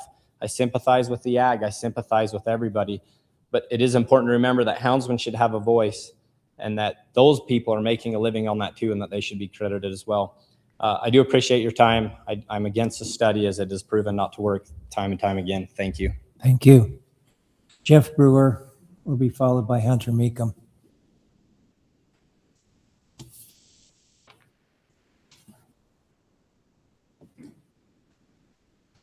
Hi, excuse me. My name is Jeff Brewer. Appreciate your time today, board members. I'm with Guy Webster. We've been coming to the wildlife board meetings and RAC meetings for 40 years. A lot has changed, but a lot hasn't changed. But what I want to talk about is the study today. I'll just say I believe the study is flawed. I have a lot of passion for lions, and I am a houndsman. That was my son that just spoke. I want to talk just quickly about the Monroe Mountain. I live in Monroe. I've hunted the Monroe Mountain for 44 years. I know it well. The lion population on the Monroe is down about 75%. 75%. The big hangup I've got with the study is not trying to find out what we can do. It's the lethal means we're using. The lethal snares and traps by the government hunters are merciless. There's no compromise. There's no turning something loose. And of course, since the local government hunter has already been activated and has set his snares on the Monroe, I can't step foot on it because I love my dogs. I love them dearly. And I can't risk one of them getting in a snare because what will happen? Can we just turn him loose? No, it strangles him and kills him. I'm older, I'm a little slower. Sometimes I'm a lot slower getting to where the dogs are, and I can't run that risk. So in essence, the hunters can't hunt these units. Eliminated us. You've got to come up with a different process or a different system. Probably eliminate the snares would be the first step. I just ask you to consider taking the flaws out of the study, something lethal like a snare that anybody's dog can get into. The other thing about the Monroe Mountain is spring comes, you have a lot of private property on top and you have a ton of hiking trails. People come from all over to hike the Monroe Mountain. It has been taunted or put up as this, and it is a glorious unit. You're going to have people hiking those trails and their dogs are going to get in the snares. It's going to happen. Again, I just ask you, I'm against the study because of these reasons. I think there's other ways that we could come up with means to do it. I'd ask you to eliminate the snares and come up with a different way. Thank you. Thank you. Now have Hunter Meekum. He'll be followed by TJ Ace. Good morning. Thank you for this opportunity. I'm a houndsman. I'm a deer hunter. I make a living hunting deer and elk across the West. Four of these units that we're doing this study in is units that I've hunted for lion for my whole life. And it's pretty concerning to me about the dog aspect of it, getting a dog in a snare. I make a living. And in the Central Rack, we asked what would happen if we did get a dog in the snare, and they said nothing. That's just part of running on public ground. So I'd really like to see a heat map or something put in place for us houndsmen, and try to stay away from areas, because these are, like I said, I live on the Boulder, and I hunt the Monroe a lot too. So I'd like to see that. Thank you. Thank you. TJ, be followed by John Bear.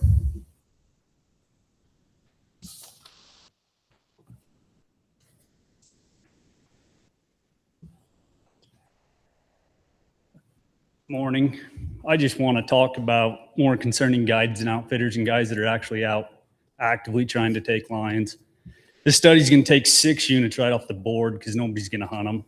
I mean, it's just opportunity the rest of us aren't going to get. So I agree with like Hunter and Corey. If we can get a heat map or something kind of laying us out where they are, it'd be much appreciated. Thank you.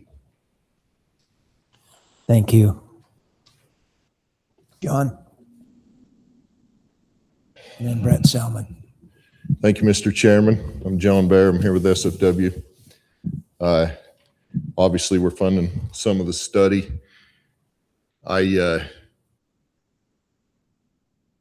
have a hard time putting into words how much respect I have for people, certain people on both sides of this issue. And my heart breaks for some of these guys whose units are going to be affected. And, you know, Chet brought up limited entry units. I think we all need to be prepared that if the data comes back and says under certain circumstances we're not having an effect and there's no reason we can't go back to limited entry units, and we all need to be prepared to go that way. If it says in certain circumstances the deer numbers can be helped, then we need to be prepared to go that way. I think the best thing we can do to everybody involved, because there are a lot of people that are giving up a lot for this, and we understand that. The best thing we can do for everybody involved is be committed to get the best possible science that we can get from the study and do the best job that we can to implement that. And hopefully that works out for everybody on both sides. And, you know, I wouldn't mind seeing a limited entry unit or two for lions at some point. I really wouldn't mind seeing our deer herd helped, and hopefully this study can help us in both those situations as we move down the road. I know there's a lot of emotions and a lot of things that go into this. And like I said, I hope we just are all very committed, everybody involved, to doing the best job we can, to getting the best data that we can get so that we can improve the situation for everybody. Thank you. Thanks, John. Brett Selman, they'll be followed by Calvin Duncan. Well, this is a little different. Appreciate you guys. I know the time you guys have spent, and just so you know, it makes you nervous down there too, as well as up there. I appreciate this system that we have. I've been involved with it for many years, and I appreciate what you guys are going through. I'm for the study. I'll say that. Right out of the gate here. I think we need it. I think it's a great thing. The BYU study that has been conducted with all these collared deer, I mean, it shows what we're losing that seems to not be referenced today. I have a different perspective. I'm a sheep rancher and a cattle rancher in northern Utah and into Wyoming.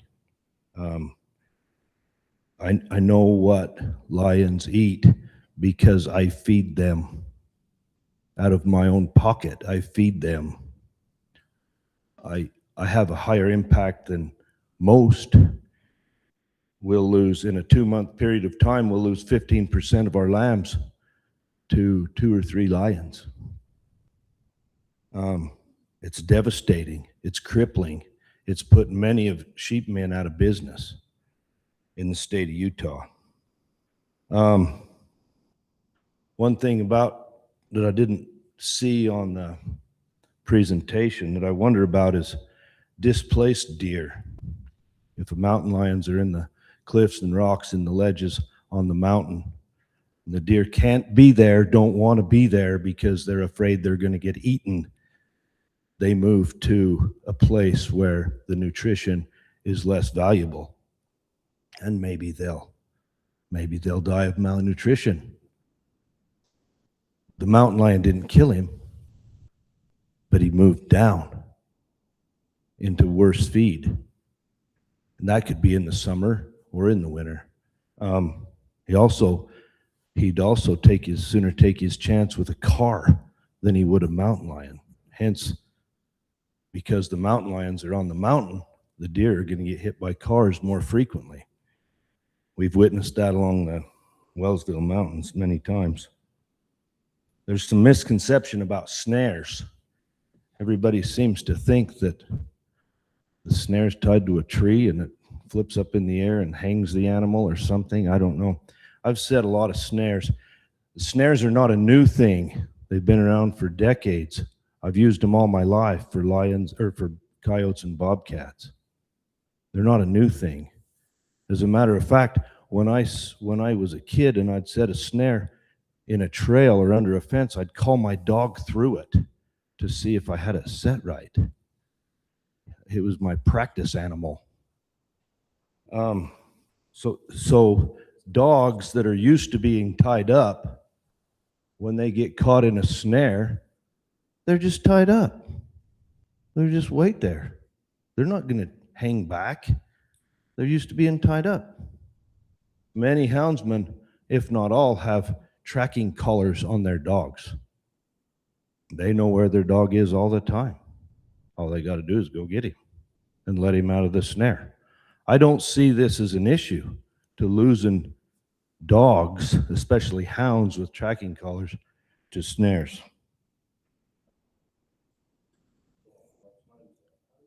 Thank you, Brett. Calvin, you'll be followed by Travis Jensen. Hello, Calvin Duncan from Morgan County, Utah. I'd like to thank all you for being here. And I just hoping all you guys have been around farm animals, stuff like that, right? Your whole life. Or at point in time, have you really stopped to think about the concept of what a collar does to a deer and comparing it to the deer without the collar? I haven't seen anything stated on that about maybe, say for instance, the fawns, they actually run to a fence and they got an opening that most of them went through, and they hit the collar and they back and forth along the fence because they can't get through and maybe get retired there. Or plain and simple, if you're around cows and chickens and whatever, if there's a different formality about them animals, that generally the other animals pick on them, correct? Chickens. And things like that. But all I'm stating is I don't see any studies showing what the fat ratio is on a deer without a collar. Do we have any data on that? Because that, to me, looking at all these deer that got collars, they actually are targeting the collared deer. And maybe you ought to look into something like that. I appreciate your time and thank you. Thank you. Travis Jensen, you'll be followed by Andy Rice. Good morning. My name is Travis Jensen, and I'm representing Utah Wild Sheep Foundation. I'd like to begin by thanking the members of the Big Game Board, along with the rack chairs. I would like to reiterate comments made by Sierra Nelson and John Bear in support of this study. The predator control study will provide the DWR with information directly related to cougar numbers and on the landscape and their impact on mule deer and sheep populations throughout the state. That information can then be utilized by the DWR to make sound management decisions going forward. Utah Wild Sheep Foundation supports the DWR in their efforts to better understand the impact that cougars are having on deer and sheep populations in an effort to more effectively manage those populations in Utah, which is consistent with the language mandated by the Utah DWR by the Utah legislature. Thank you. Thank you. Andy Rice will be followed by Braley Larson.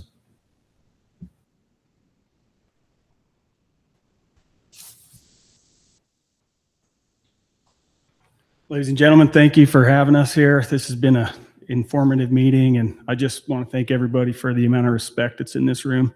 We all agree and disagree, but it's been good to see the formality. So I'm a sheep producer in southern Utah. I live on the Boulder, and I'm not a range guy. I raise sheep on private land, and I grow hay to feed them. And I'm affected both by lions and by mule deer. And I became a houndsman. Well, I'm not a houndsman. I wouldn't refer to myself that way. I became a lion hunter in order to protect my own sheep. And I've learned a lot about the world around me in that process. And over the years, though I've lost tens of thousands of dollars to lions, I lose money every year to lions. I watch my little kids cry over lambs that they raised on a bottle that became used, that had lambs of their own that got killed by a lion. I don't hate the lions. I don't want them gone. I've learned how to deal with them. And I'm on the Boulder. And the way that I deal with them is with hound dogs that I raised and trained and they're a huge part of my life. And I've got collared deer that live right on my farm. Farm 400 acres at the bottom of Boulder Mountain on Boulder Creek. Collared deer come through my place, and if snares are going to be set on public land to protect those collared deer, my dogs are going to be exposed to those snares. I'm saying something everybody else has already said, but I just don't want to see that. I have learned to protect my sheep. I've learned to adapt to the losses that I take. I want to say emphatically that this action does not represent me as a sheep producer, and I pay my mortgage with sheep. I don't have a lot more to say. I just think that the majority of what I'm hearing from my friends and neighbors and from the people in this room opposes the study that's being proposed. And I really urge you guys to listen to the majority. And if there's any possible way to reconsider, please take a step back and let's do something different. Thank you. Thank you. Braley, and then Penny. Thank you for your time. I don't do this public speaking, so bear with me. My name's Braley Larson. I'm 17. I'm a first-generation houndsman. Hounds are what I love doing. I got into hounds about 5 years ago, and I have hunted pretty much every day since. I am standing in front of a board that seems to be rendered powerless from the legislation above them in Iraq that is unheard from all meetings I've been to, and a sportsman's voice that does not exist. I'm 17. I'm a first-generation houndsman. I've never seen good deer hunting. I've seen trophy elk go to just elk. Hound hunting decline at a rapid rate. Sportsmen's voices are unheard. My generation of hunters is struggling to find motivation to go drive 300 miles to find a cat, to find nothing. And when you do find that cat, be afraid to turn your dog out because you don't want them to get caught in a snare. The dogs are family. They're not just a tool.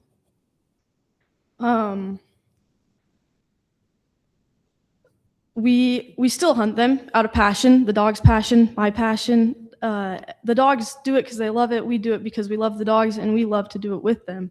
The connection between you and the dog is something totally different. I strongly oppose this study, not because I don't want to see more big game, but because I don't want to have to dig my dog out of a snare. It's one thing to lose a dog to it doing what it loves. It's another to a piece of wire.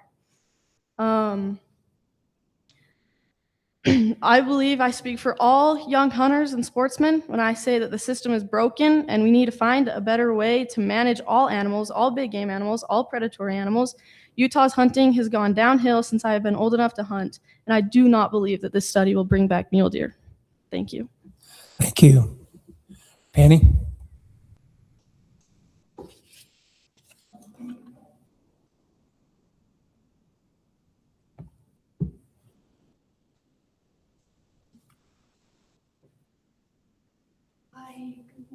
Good morning. Thank you for having me here.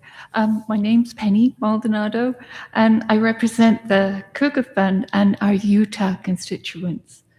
Thank you very much for allowing me to appeal to you today. I understand how hard it is to be bound by statute that is not simply about promulgation of regulations, but actual directives for science itself. And that has always been the foundational work of the DNR. My staff and I were alerted by our Utah residents to the 3-year study being discussed today. To be honest, we were alarmed at the scope, the methods of removal, and the ultimate goal of this PhD thesis. There have been many studies that have provided sound data-based evidence that the impact of lion predation on deer survival is only one of the variables. Sadly, people in authority, in this case your legislature, feel this is the contributing factor that can be controlled by humans. This is not sound science. This is grabbing onto something that might work and which in so many other studies has been shown not to. In fact, removal of so many lions, as many impassioned and deeply concerned houndsmen stated in the December RAC meetings, destabilizes lion populations, which are already exhibiting long-term decline and younger age structures. Younger lions select for deer, especially more vulnerable deer. We watched every rack meeting, and at one, a staff member stated, "Lions only eat does." While this is not quite accurate, it's true that lions, being opportunists, especially young immigrants, which is what you're going to see in the 6 areas, will take the easiest prey for energy conservation. What you're proposing might actually have the opposite effect to what is intended. After the deadly winter of 22-23 in the Wyoming range in Wyoming, a large group of deer hunters joined together to buy tags, but to deliberately not hunt deer to allow them to recover, with human help again, showing that human control can take many forms. Lastly, and most importantly, it's actually not lastly, I must address the methods. Trapping and snaring of any lion, and most disturbingly, family groups, is just unacceptable. Kittens are born any time of year, making distinct the reproductive cycles of lions from other species.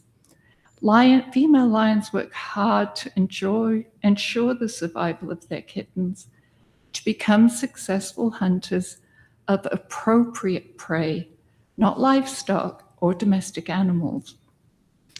NAM, the North American model, celebrated its 100th birthday in 2002.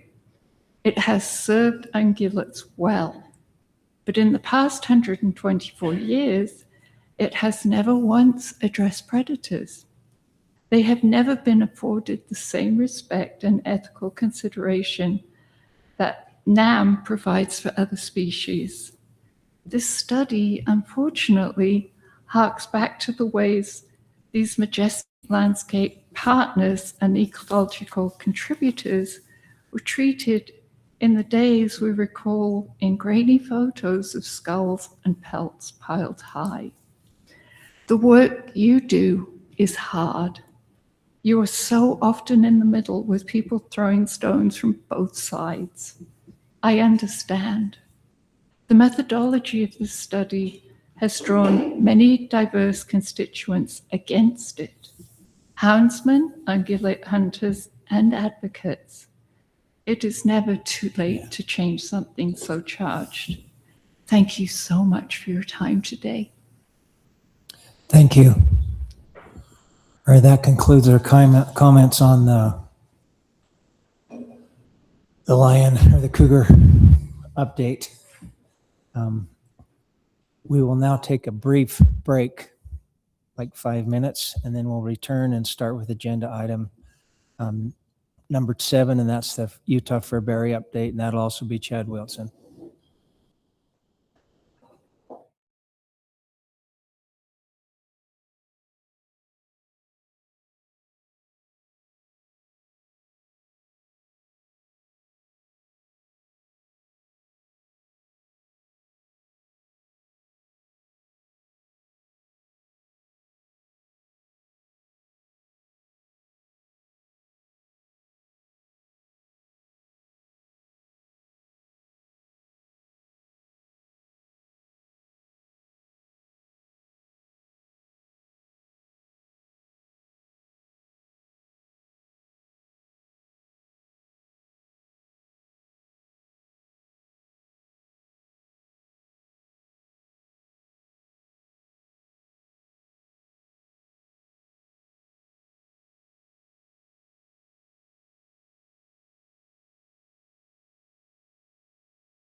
talk to us about, it's another informational item, Utah Furbearer update. He's our mammals coordinator. Go ahead, Chad. Yeah, once again, this was a pretty brief presentation that was recorded. Yeah, I guess I'd just answer any questions if anybody has any questions. Any questions from the board? Yeah, I got one, Chad. It's brought up in a couple of the RAC meetings, and there was a motion in the Northeast RAC about the Bobcat license and possibility of, with that Bobcat license, that there'd be one offered where they didn't have to take the Furbearer part of it. Can you address that? Is that something that the division could look at in the future? Yeah, that's something that we can look at. With this was just being an informational, I don't think it's appropriate to take action, but the next time that there's an action item on this, yeah, we'll have those discussions internally and see if it makes sense. Okay, is it appropriate to have a vote on that for an action log? Yeah. Would that be appropriate? It would be. It would be. Well, you want to restate that in the form of a motion? Yeah, so I'd make the motion that the board recommends to the division to look at separating the Bobcat license from Furbearer and the possibility of doing that. And yeah, I think that'd be the motion. Is there a second?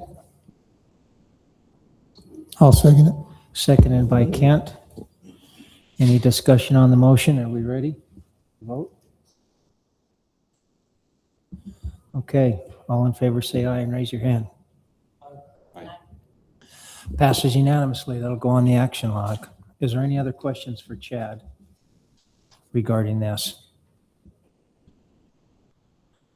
All right, RAC chairs, anything? Want to summarize public comments? We did not have any online public comment that came in. Thank you. Okay. RAC chairs, would you summarize the motions on this, please? Wait a second, I'm on the wrong one. I'm one down. Nope, it's informational. All right. Anything else that would be like to known by the board? Are you good? All right, thank you, Chad. We'll next do the Utah Black Bear recommendations, and Chad will do that as well.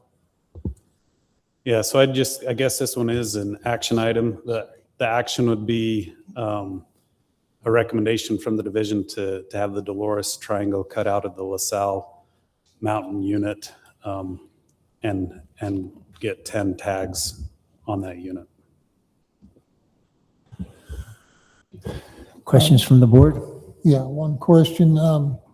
Chad, would you go through for us the number of bears that have been taken over the last 5 to 10 years or so on the Dolores Triangle area? Yeah, so it looks like, actually, if we even go back further, in the last 20 years, there's only been 5 bears harvested on Dolores Triangle. Only 2 of those are recently, one in 23 and one in 24. It is a unit too that the last 2 years it's hit its harvest objective number. So it's hit its quota the last 2 years just on the LaSalle part.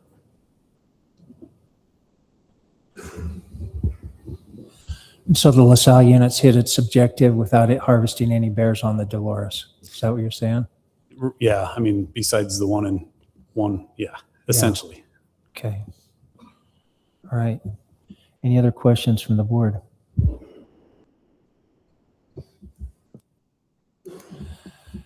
We have any public comment? Director Peck, will you share the public comments with us, please? We had one public comment coming in online. It was one submission, and it strongly disagreed with the division's proposal, commenting that they recommend the division gives out less tags. Okay. RAC chairs, will you summarize the motions from the different RACs, please? We'll start with Brad. Okay, in the Northern region, we had 2 motions on this agenda item. The first was to approve the black bear recommendations as presented. That passed unanimously.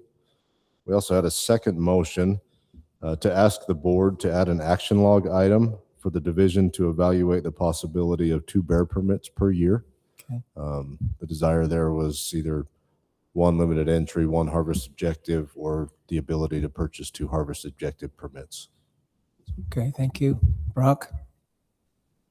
Yeah, we had a lot of discussion because there was recommendations in the middle of the 3-year cycle of typical bear, but we had 3 motions. The first motion was to approve the recommendations as presented with the new unit and additional 10 tags, with the condition that there be a presentation from the regional biologist on the future of the bear population in that area. That passed 7 in favor, 1 opposed. There was a motion to ask the wildlife board to look at the ramification of allowing hunters to take up to 2 bear, to have 2 bear permits per season. That passed 7 in favor and 1 opposed.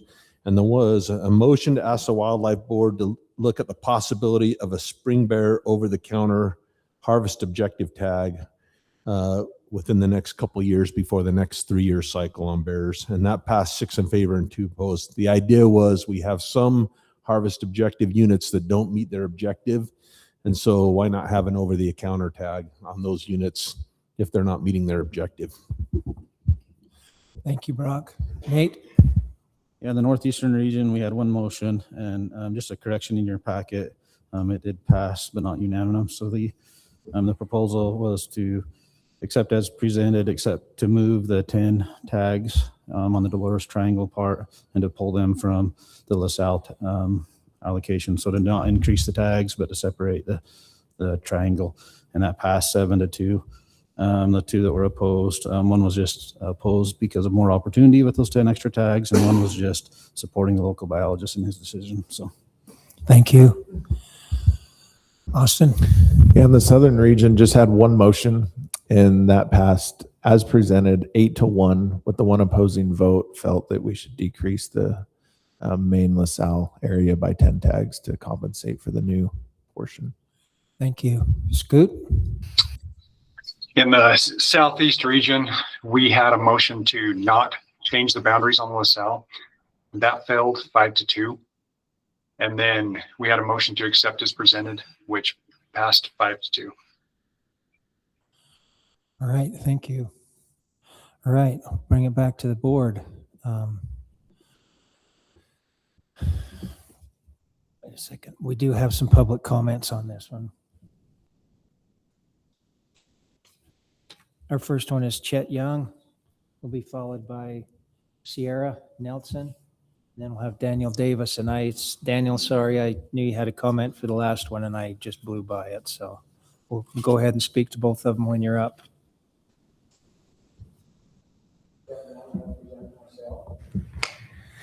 I'm not opposed to splitting the Dolores Triangle. I do support that, splitting the unit to match the deer units. I would like to ask that the 10 permits for that unit be took from the LaSalle. We're doing a 3-year management plan. Every 3 years is when we redo the bears. It keeps the numbers across the board the same for the next 3 years. Instead of adding 10 more tags to the same unit we've already got. And part of the reason for that, LaSalle's are on a moderate harvest, meaning that we should be taking between 30 and 40% females in the harvest. I don't know how it slipped by, but the previous 3 years before 2025, the start of the new cycle, we were at 45.3% female harvest, which pushes it for a decrease in tags. Our adult males are supposed to be between 25% and 35% adult males.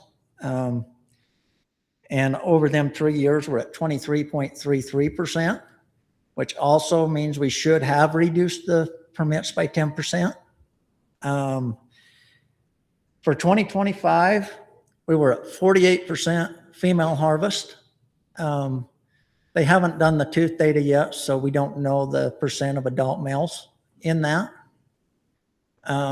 So the way I look at it, I'm not a numbers guy, I'm just using the division's numbers, is We've already basically, instead of decreasing by 10% like we should have on the previous cycle, we left it the same.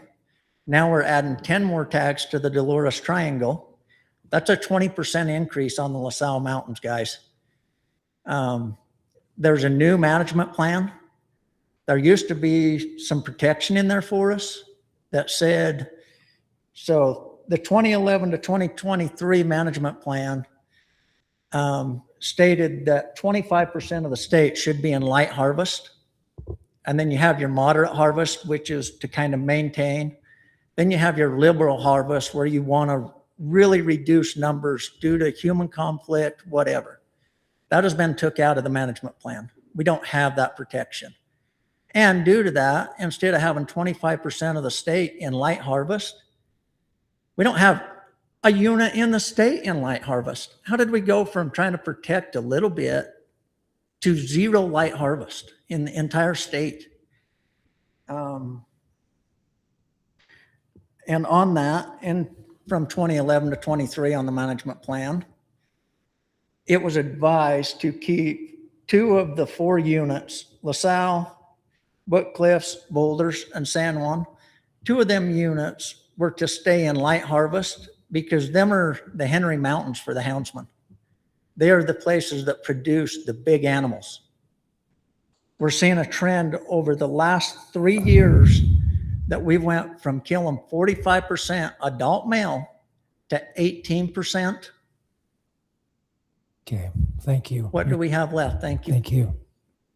All right, Chet Young, followed by Sierra. That was Chet. Sierra, followed by Daniel.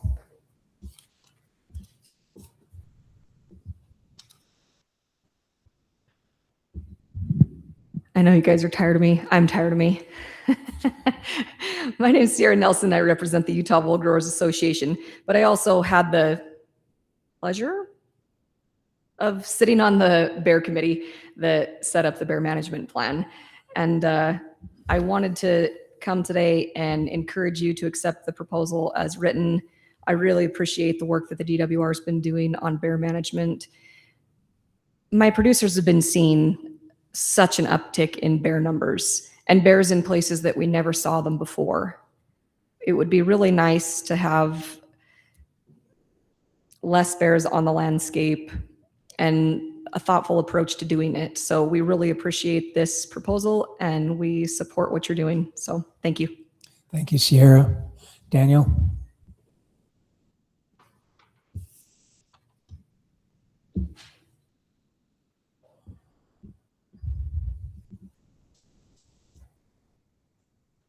Daniel Davis representing myself.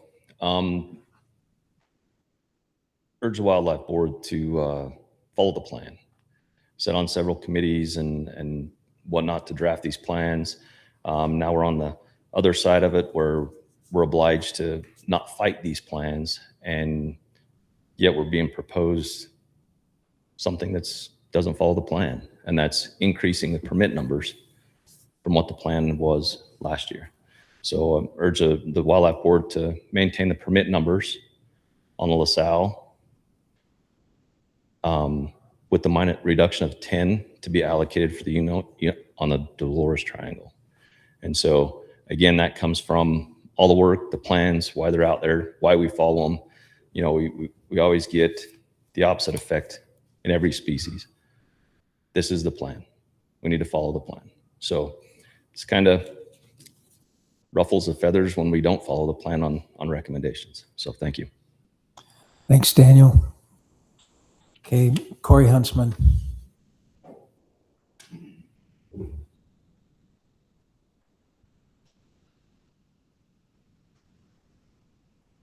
Corey Huntsman, representing the Utah Houndsman Association. We support the plan as presented with the exception of the 10 tags added to the Dolores Triangle. If we could pull those from the LaSalle unit, and for reasons that Chet stated. Thank you. Thank you. All right. So to quickly restate the rec motions, Central was 7-1. The Northern region was unanimous. The southern region was 8-1, southeastern region was 5-2, and the northeastern region was unanimous with that adjustment on the 10 tags being taken off. I know there was quite a bit of discussion in the central region about sticking with the plan and then and not changing it mid-cycle, and the plan is up, I believe, next year. Isn't the bear plan being redone? And so that should be taken into consideration too, I guess. Also, the fact that if bears weren't being harvested on the Dolores and there's bears there to harvest, it creates opportunity and for people that otherwise wouldn't have it.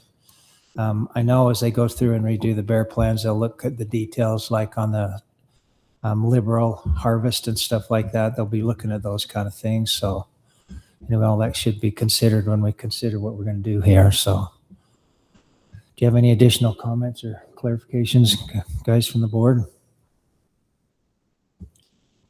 Ryan.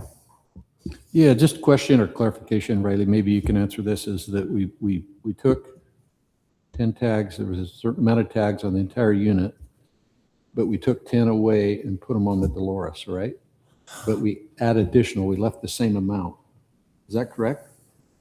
Am I following that right? I just need some clarification. Yeah, so with our recommendation, there'd be 10 more bear tags this year than there was last year. Yeah, and that was outside of the current plan, right? Correct? Yeah, so we had a 3-year recommendation cycle that we locked everything in, so this would be going outside of what that 3-year recommendation was. On the new plan, correct? Going forward, the next 3 years. Yeah, so this next December, we'll come back with the next 3-year cycle. So that would begin the next year, if that makes sense. It does. The question is the increase in tags taking them from the entire unit, just adding them to was there an increase in bear numbers based off counts, or why the increase? I guess I'll get right to the question. Yeah, the rationale, and the biologist is here if he wants to come up and correct anything, but the rationale is that we're hitting our harvest objective, so we're getting our harvest on that unit without really anything being taken off the Dolores. So we're hitting the harvest objective there, so we're able to continue with that amount of bears on the LaSalle Mountains, and then the Dolores, where it hasn't been touched, would be adding additional. Shifting focus. Yeah. Do you want to add anything to that? Yeah.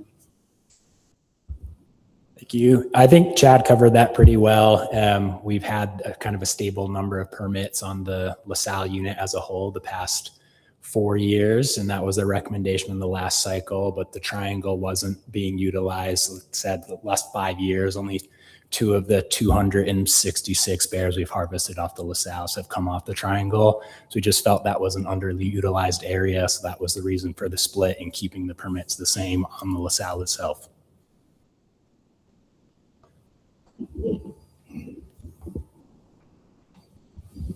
All right. So, and just one clarification on the Northeast rack. It wasn't unanimous. There was 2 that voted opposed to that, but just the other just clarification. So the bear plan, the 3-year review, that will be, you said December, this next December, so a year from now, right? And then they'll have new recommendations possibly come up. Yeah, that's my understanding. Any other questions? Wolf. I guess my comment would be, I tend to agree that if we're up for a change in the plan here shortly, why not hold off a year? My understanding that the Dolores Triangle, the harvest has been very, very low. I know for a fact that the LaSalle harvest has been extremely high. The harvest objective was filled within 10 to 11 days, I believe. That quick. It opened on September 1st, and by September 11th or 12th, it was filled. So it shows there's a high bear number. If we were to take, I guess the argument, if we were to take 10 permits from there and put them on the Dolores, I don't think it would help at all. If we're adding 10 permits, it doesn't sound like many people are hunting the Dolores anyway. I don't know how it's going to encourage more people to go over there. my thoughts is we would leave it the way that it is and let it go, you know, as the plan, as we address the plan next year, that it be addressed at that time. And that's my opinion. Okay, any other comments?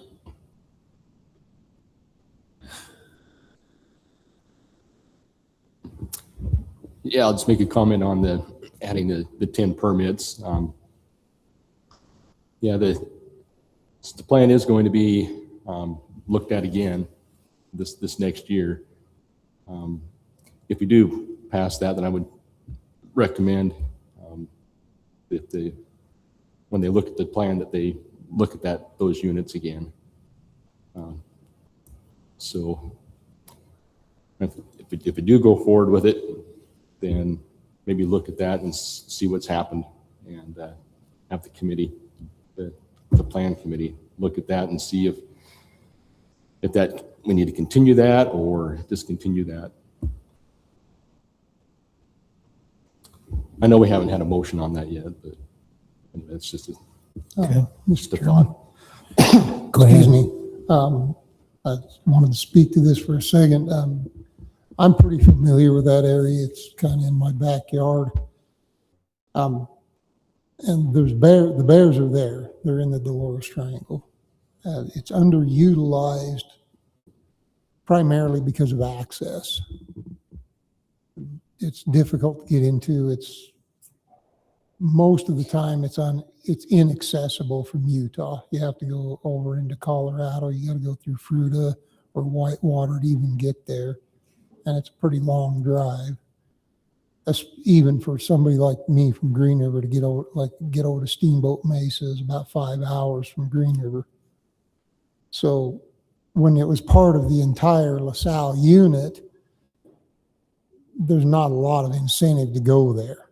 There's plenty of bears on the LaSalles, and you don't have to have that big, long, hairy drive or struggle with maybe getting back and forth across the Dolores River. There is a ford and there's one road to get across the Dolores River, but if you get a storm and the water comes up, it can be treacherous and dangerous to get across. And then crossing the Colorado River is boat or raft or canoe. And access to do that is limited because where the road goes in at Westwater to be able to get across the river, it's private ground on the other side of the river. It's part of the Mountain Island Ranches. So if you do something, I'm kind of in favor of doing this because as we look at it, it encourages people to go and it creates more opportunity, and it'll give, you know, the producers that operate over there a little more relief as well, because you will have some sportsmen putting pressure on those bears. And, you know, people are going to apply for it because they're going to want the bear tags. And it creates a little bit more opportunity. It's only 10 tags in that area. So you take people that otherwise would have been trying to apply for a LaSalle tag, they're going to look at it and say, okay, I'm willing to put in the extra work if I get a tag, just to get the tag. And it may help in that regard and provide more opportunity. And that's, I guess, long way around telling you why I kind of support the idea. I think where it won't affect the hunt on the LaSalles, you know, if they fill it that fast, I tend to agree. In all the other plans we have a mid-plan review. And then if there's something that we could see that with a minor adjustment could actually be bettered, they make those minor adjustments. And I know we don't in the bears because it's what, a 3-year cycle, but I think it's kind of in the spirit of that same thing, but also understand sticking with the plan and seeing the outcome. But this seems like an adjustment that won't impact the plan at all. I think it's just additional opportunity. It seems like that to me. All right. Any further discussion? Well, I had one more thing, just as far as the 2 bear permits that was talked about in the northern, and I believe the central as well. I think it's something that I would hope that when the plan is opened back up, that it is discussed, that there is a possibility that, you know, if we're in these over objective areas and where we're not meeting them, that possibly there is a 2 permit option. I would want to have that looked at and viewed and see what the positive or negative effects would be. I do like the idea, but that's something else I'd like to possibly be added. I don't know how we do that, but maybe just that would be brought up in the next bear committee. Let's ask Chad. I actually had that conversation with Chad. And you want to just go ahead and talk to it, Chad? I think that's something that we're committed to do, is to look at the potentials of having a 2-bear tag. So that's something we could bring forward. All right. So question, Chad, like, you just want to go on that commitment because 3 of the 5 racks did pass some sort of an idea that they want to see. Those ideas mostly being a 2-bear permit and the possibility of a spring hunt, just a harvest objective. Would the division want that in the form of an action log, or you just commit to it and we can say that that's going to be part of the discussion for next year? Yeah, I mean, we can commit to it. If you want to make it an action log, that's fine too, but we will, regardless, either way, we'll discuss both those items. I'm good with it, just the commitment from the division. I don't think, what do you think, Mr. Chair? Do we need the action log? Or? Yeah, no, I'm good with that too. I know it'll happen. We'll be able to see it happen. So, all right. I've been mulling this over as well. So back to the LaSalle Dolores Triangle. My personal inclination leads towards it's something different. Let's kind of stick to the management numbers and keep those 10 tags from the LaSalle. So basically the numbers equal the same. Some good points were brought up, but I don't know, I kind of feel like leaving it the same. It's going to be looked at in this year. We'll get the new numbers in December. I imagine that will also be heavily discussed in the Bear Committee, and think that they will come up with a good solution for that. So I don't know, my personal inclination is to leave numbers as is and pull from LaSalle for that Dolores Triangle. So.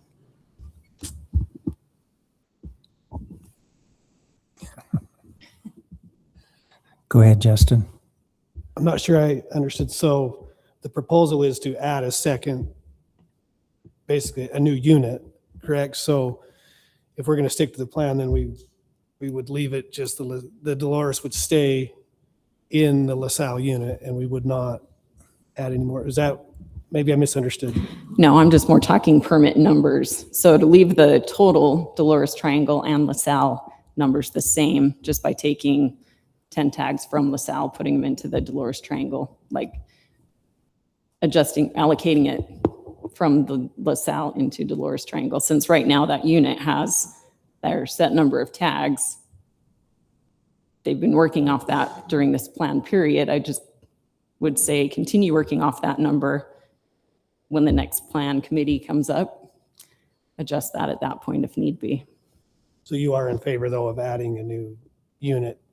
Yes, I think the new unit's a great idea, and I think other people agree with that as well. I think that's been pretty consistent throughout, just to not add 10 tags to that unit, take the 10 from LaSalle. Hey, Chad, so if they kill or harvest 10 less bears on the LaSalle, how is that going to affect that unit? Since they harvest pretty quick anyway because of the quantity of bears. Ian or Dustin want to come, since they're directly over that, Dustin will come up and answer for you.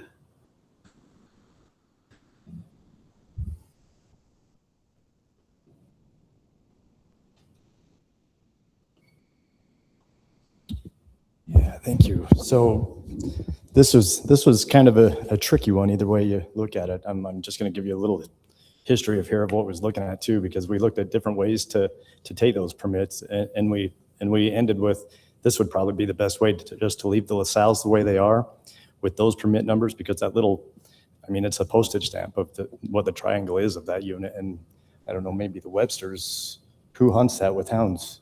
Bigger staff does for cougars, but nobody really hunts it with hounds in there. The two that were killed were on bait, and they were Colorado guys that drew LaSalle tags, so non-resident tags.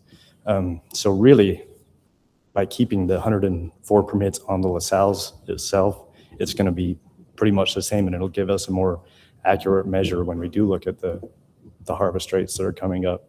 If we took them off, it's going to switch that on the LaSalle unit itself, because the triangle, really nobody hunts it. Okay, so what we're talking about is whether or not we're going to wait a year to do what we know they're probably going to do just because it's a great idea, or whether we're going to do it now.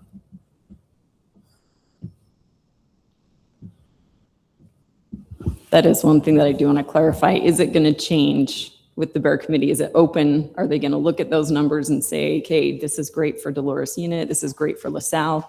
Or if we do this now, is this going to go into effect for the next 3 years?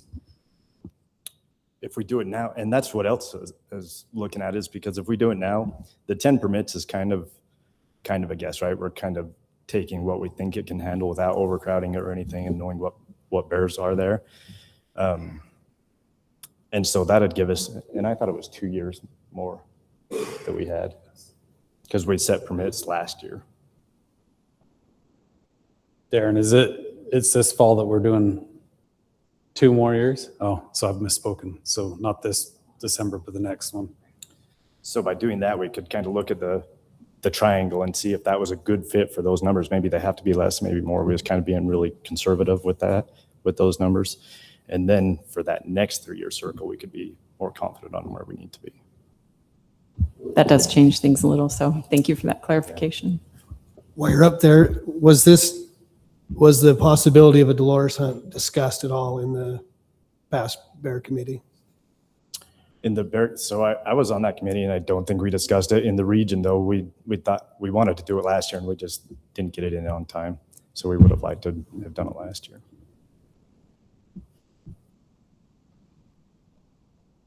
I don't know if it's going to be 2 years. Well, there's some discussion in the racks on that, and had comments on it. I don't know. I'm kind of inclined to maybe wait for the Bear Committee, and but keep the 2 units, or make the 2 units, but maybe for the numbers, maybe wait 2 years to look at that. Let the Bear Committee look at it. The only other thing that I'd add for that is we kind of jumped on it now also because we did separate the triangle as its own deer unit. And so it just keep things more concise and easy on the naming and the proclamations for the sportsman to see. I see. Okay. And on our end too for bookkeeping. I see. All right. All right. Guess what, guys? It's time. Bring it back to the board for a motion.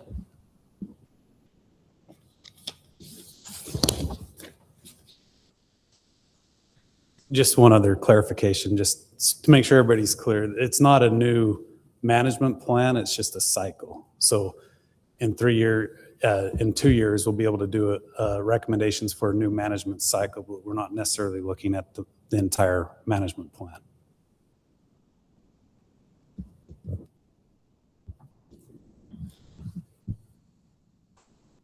All right.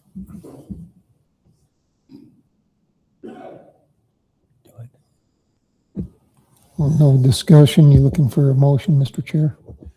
Well, any further discussion, or are we ready to do a motion?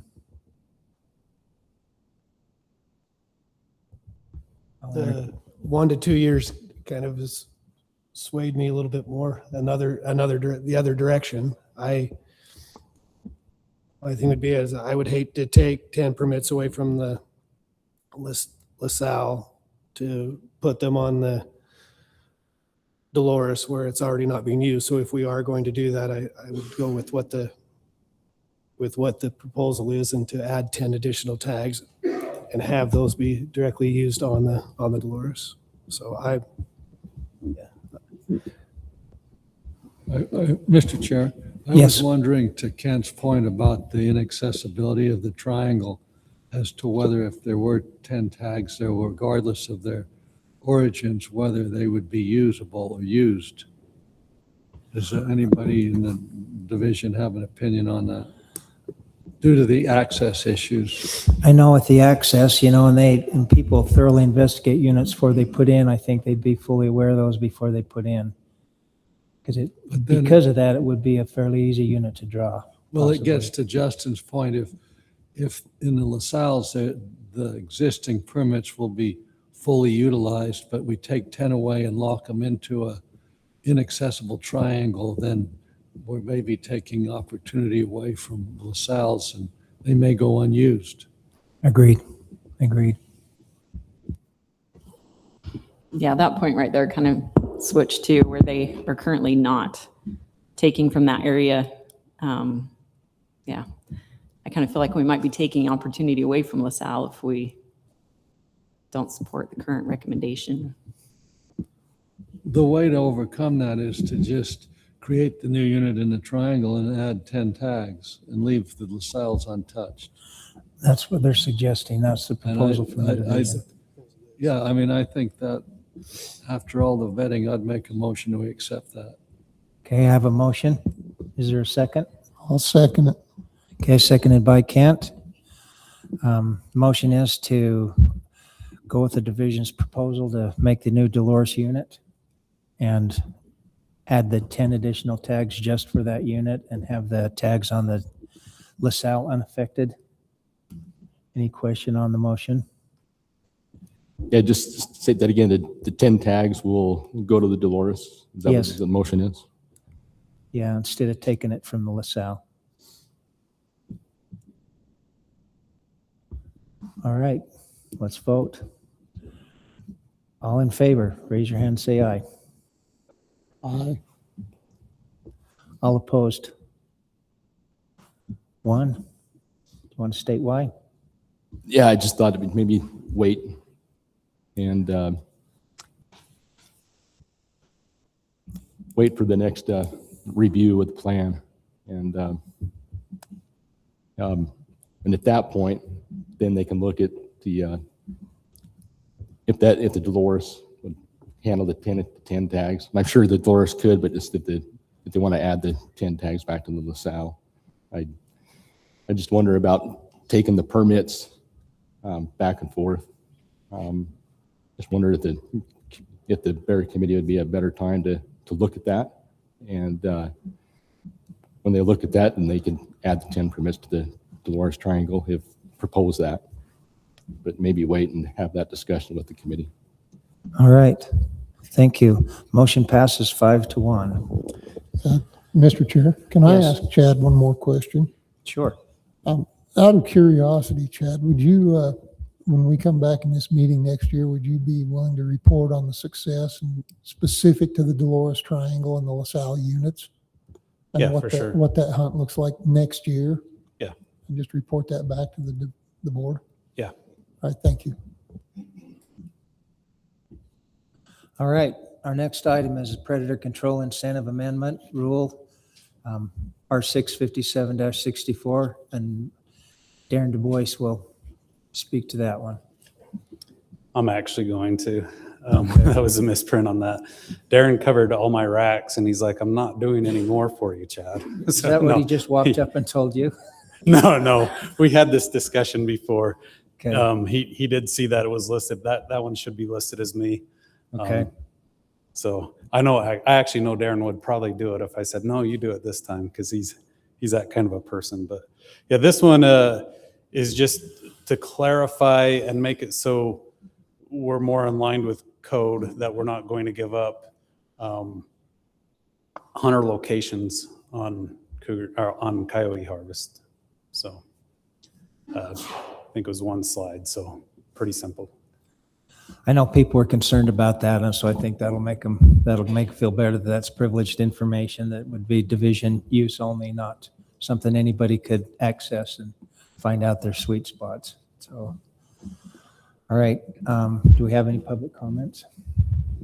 We had, excuse me, we had 2 public submissions. They all agreed or somewhat agreed with the division's proposal. Okay, thank you. Any questions from the board about it? Rax, will you go through what happened in the RAC meetings? We'll start with Brad again. Okay, Northern Region, we had one motion that was to accept the amendments as presented, and that passed unanimously. Thank you.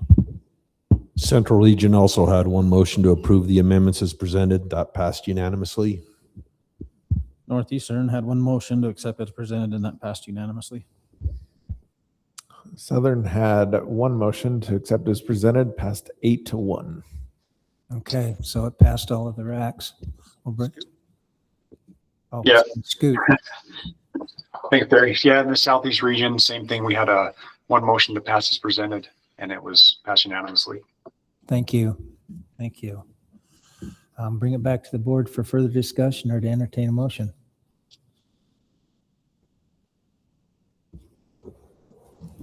If there's no discussion, I can make a motion. Go ahead, Bob. So I move that we accept the predator control incentive amendments rules of R57-64 as presented by the division. Okay, there's a motion to accept it as presented by the division. Is there a second? I'll second it. Okay, Justin's second it.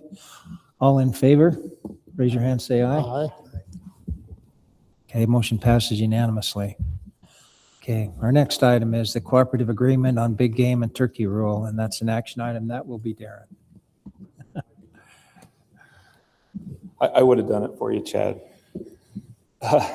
Yeah, so again, what we're asking here is for a new rule that you saw in your packet.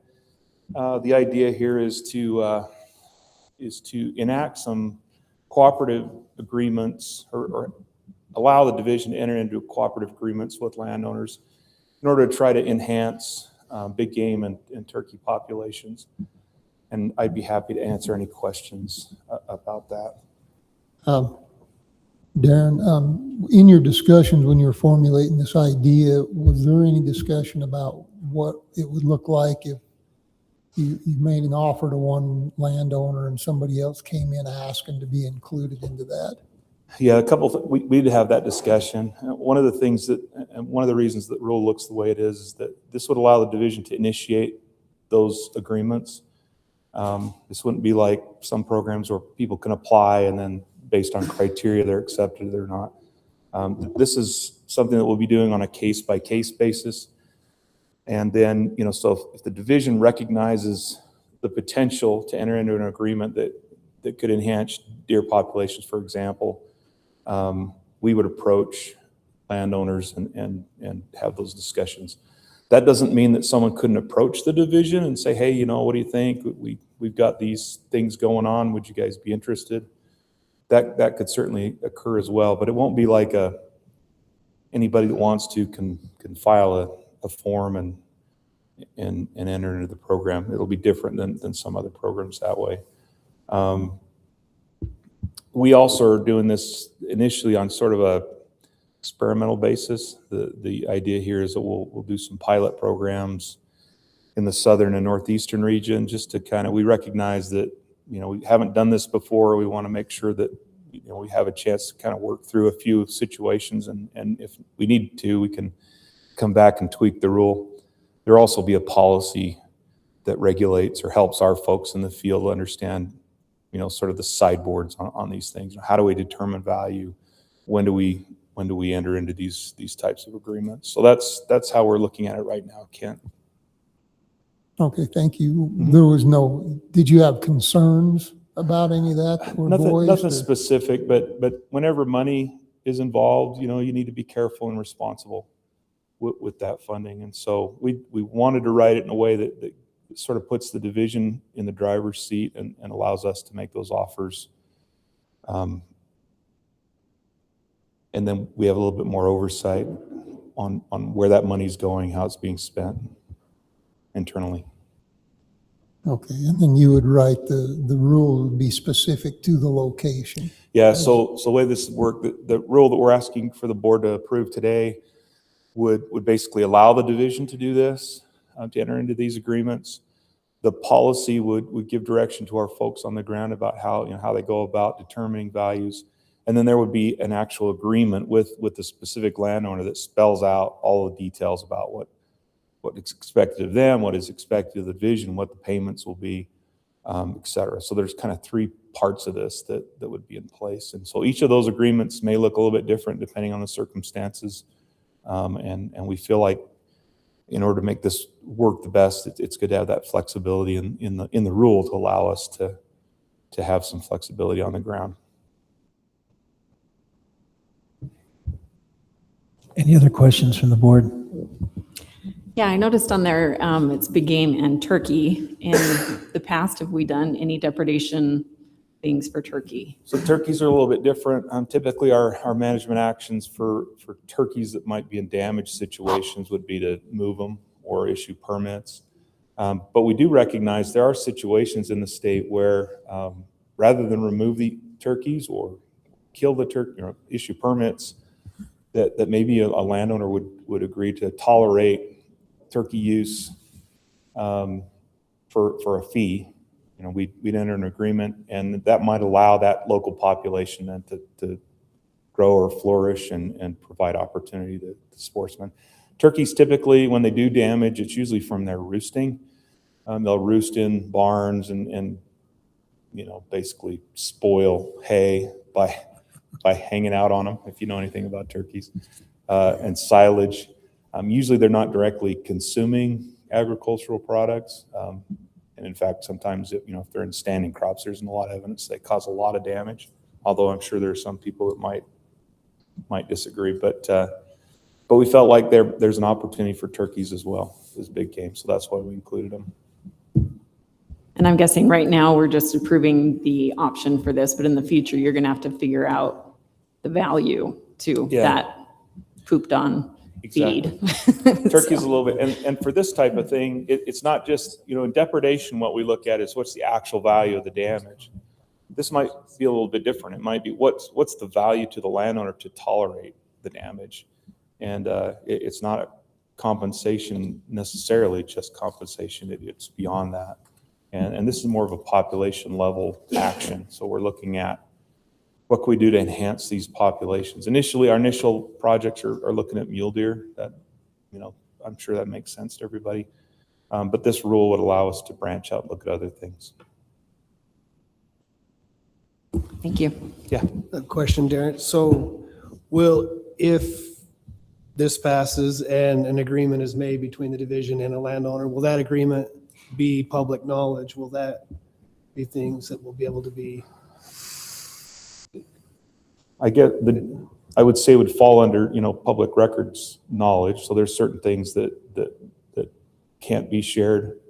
But what I could envision is, for example, if the board wanted an update, we could come in and generically talk about units where we've entered into some agreements and information sort of that level. Obviously, we need to protect personal information and stuff like that. I understand the personal information. Sure. It's just in light of what we're going through in our country right now. And I would just like there to be able to, as far as fraud or different things, something to make sure we're aware of how this money is being spent and that it is on the up and up, that we see that X amount of dollars is going for this and this is what's to that it's not done behind closed doors and not. Yeah, obviously we have a lot of fiscal oversight, but we'd be happy if the board wants some information on this moving forward to come and tell you what we're doing and why we're doing it in certain circumstances.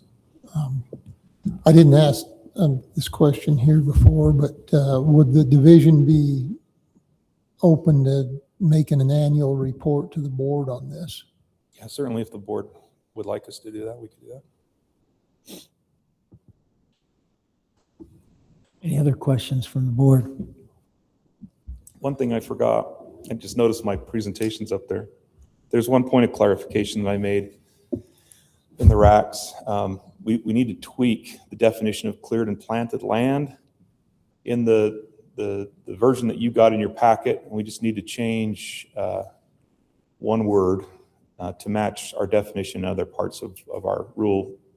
And that is, you can see there where the or would be changed to an and. So instead of routinely irrigated or routinely mechanically or manually harvested, it would be and. So it'd have to meet both criteria. So other than that, yeah, I think we're good. All right, anything else? Questions from the board? Okay, RACs. Let's go to how it went in the RACs. Go ahead, Brad. Okay, Northern Region, we had one motion. That was to accept as presented and add verbiage requiring reporting for the first 3 years, and that passed unanimously. The Central Region had one motion to approve the changes as presented with the addition of landowner or leaseholder to the definition rather than just landowner.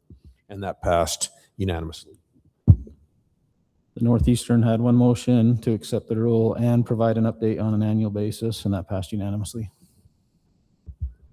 Southern passed unanimously to as presented, just one motion. Thank you. Scoot. The Southeast region, it was passed as presented, and the vote was 4-3. Do you feel like what Darren said about reporting back is going to cover the concerns that your RACs had about the reporting and or at least for the first 3 years? I feel like that'll satisfy that for your RAC members. Yeah, I think from our side, if the divisions, we're really just looking for that reporting side of it to be able to see how well it's working and not. So. Okay, thank you. Well, we'll bring it back to the board for discussion, or we can entertain a motion. Just make a comment that I think it's good to be proactive. I think it's a good idea. So I agree.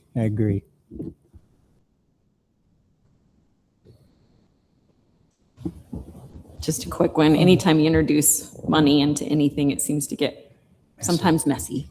So I do like the transparency, and that's going to be an option to see that in the future. So yeah, as long as it's transparent, it's good. And I feel like we're already down the road of money being involved with these type of situations. So, I mean, it is where it is. So I do like that we're being proactive and trying to make it better for wildlife. So kudos for that. Darren, would you speak a little bit from the division's perspective on the Central Region's their desire to have a lessee be included in that language? I don't know that we have any objections to that on the face of it, bearing in mind that, these first few years we're talking about, we're already working with specific people in a pilot project. So, but I don't think there's any reason why we didn't include lessees. I don't know that there's necessarily a reason why we wouldn't include that. If obviously we'd have to put some language in there that, it can't be both. It'd have to be one or the other, but I don't know that we have a problem with it. Okay, thank you. Sorry, one more. You mentioned that you have areas. Do you have a certain area that you're going to target to start out with? We've got, two regions. The Northeastern region has been talking to landowners and the Southern region. They're both looking at potential throughout the region. And so those will be the two regions where we start. There's some promising, one of the first things they did is went approached some landowners and said, hey, if we were to do this, what would it cost? And so our policy will reflect some of that input that we got back. But we thought we'd start with those two regions. They do definitely have areas where we're issuing a lot of doe tags, for example, and potentially we could let those does survive and contribute to the unit. A really random one for you. I'm sorry. Do you currently know what unit has the most depredation or deer being harvested because they aren't liked? Good question. We always try other options than doe tags. There are some, I don't know all of them, Paula, off the top of my head, but certainly there were some in the Northeastern region specifically. There was some areas where depredation was high enough that we were issuing quite a few doe tags. I think we backed off a little bit of that. That doesn't mean the problem or the conflict's gone away. So that's one specific thing where it'd be nice not to have to harvest those does. And if that means that that we can compensate those landowners for accommodating deer rather than killing them, that'd be great.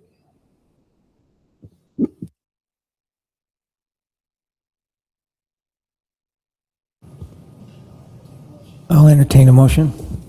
Mr. Chair, I'll make a motion that we accept the division proposal as presented.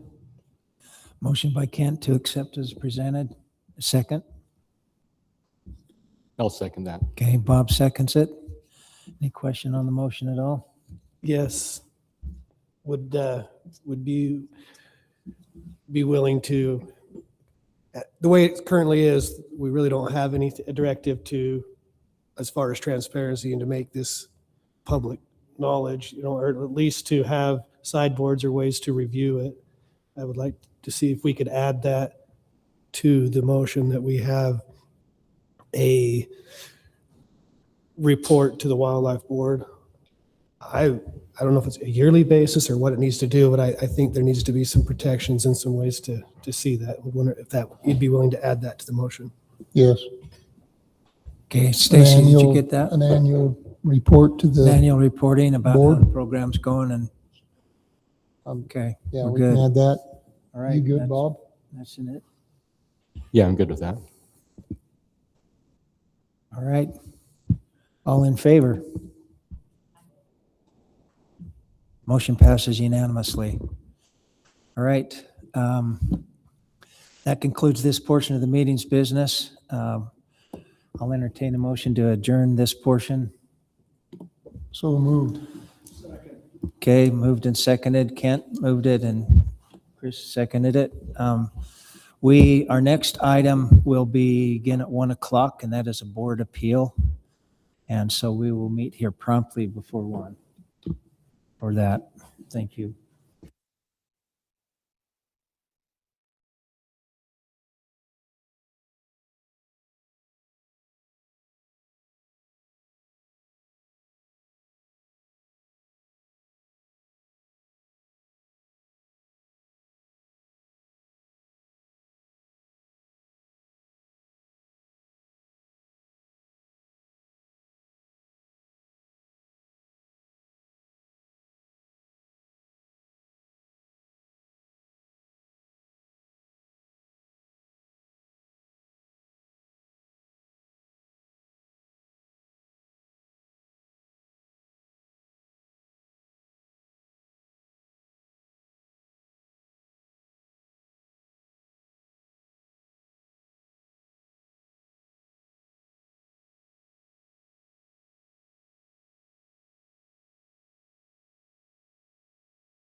So I still do all of this stuff, right? Okay. All right. Okay, we're going to call this meeting to order. We're here for an appeal regarding the suspension of Mr. Brandon Jeff's license and permit privileges to take protected wildlife in the state of Utah. I'm Gary Nelson, the chair of the Wildlife Board. I want to have the board members introduce themselves now, starting over here with Chris. Chris Robinson. Justin Oliver. Kent Johnson. Paula Richmond. Bob Christensen. We'd like to excuse Ryan Fouts. He had other commitments he needed to attend. I'd like to introduce counsel for the boards, Mr. Charles Lyons, here sitting to my right, who's an assistant attorney general. Mr. Jeffs is requesting this hearing appealed in order suspending his license permit privileges issued by the Division of Wildlife Resources hearing officer. Mr. Jeffs is present today. Mr. Jeffs, will you please introduce yourself? Okay, and your counsel? Good afternoon, Chairman Nielsen. Justin Hyde. I apologize, it's happened to stand. I'll repeat. Okay, is your mic on? It is now. Yep. Please say that again on the mic. Brandon Jeffs. And Mr. Chairman, Justin Heidemann of the law firm Heidemann and Associates, Utah bar number 8897, representing Mr. Jeffs. Okay, Mr. Kaiser. Good afternoon to the board. I'm Assistant Attorney General Stephen Kaiser, and I represent the Division of Wildlife Resources in this matter. All right. Mr. Jeffs filed his appeal with the Wildlife Board on April 16, 25, requesting a hearing to review the decision to revoke his license and permit privileges. I understand there has been some conversation between councils regarding this. There has been, Chairman. We have reached a resolution in this matter for the board to approve, and I'm happy to put that on the record, however the board would prefer. Okay. It was just, and you're aware of this, and That's correct. I think the best way to do it going forward is council and I will work up an order to prepare for the board. So okay. The board, should they approve it, would just approve it. And that would negate the necessity for a hearing today. I would just add for Mr. Jeffs, and I'm sure his counsel's talked about this, that while that order is being prepared, you are still on suspension. So all the restrictions you have currently will remain in place. We also discussed a little bit because Mr. Jeffs had previously been on suspension. There was a discussion of whether it would be consecutive or concurrent. The Division of Wildlife Resources understanding is that this will be concurrent, and we'll make that clear in the order. Okay. All right. Are you going to prepare that now and then we'll approve it, or are you going to take some time? Yeah, would the end of next week work for the board? It would. Mr. Chair, are we going to hear an outline of the settlement agreement, or are we going to wait in suspense for the final order? And that's what they're preparing. Is it possible to get an outline of the agreed settlement? Of course, we're happy to accommodate the board's request. Counsel, you want me to do it or go? Sure. Sure. First of all, just as an introductory matter, thank you for the opportunity to present this. We appreciated the court's willingness, or the board's willingness to hear the appeal to begin with. So you have my sincere appreciation. We have reached a resolution with the Division of Wildlife Resources. The agreement is that the suspension will be stipulated to for a 15-year period running concurrent with the current resolution, which we believe he's already served a few years of that period of time, and we'll spell out those dates in the specific order. But certainly the total period of time will be 15 years. That would be from, say, 2022 when the original bison matter, or? Yes, that is correct. Correct. And this suspension would run concurrent. Just for the clarification of the board, I can tell you that would be from March 21st, 2025. So the suspension's already running from the hearing officer, and it will now run until March 20th, 2040. 15 years then from today. From March 21st. Well, March 21st, yeah. I mean, today, I guess I'm Almost I'm 15 behind the times. Okay.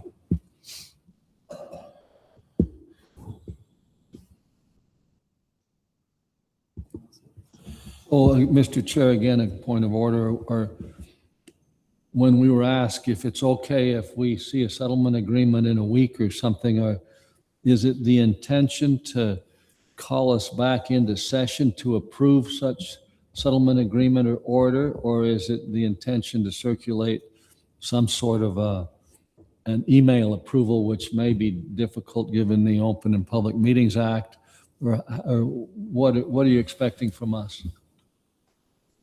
I'm going to ask Mr. Lyons.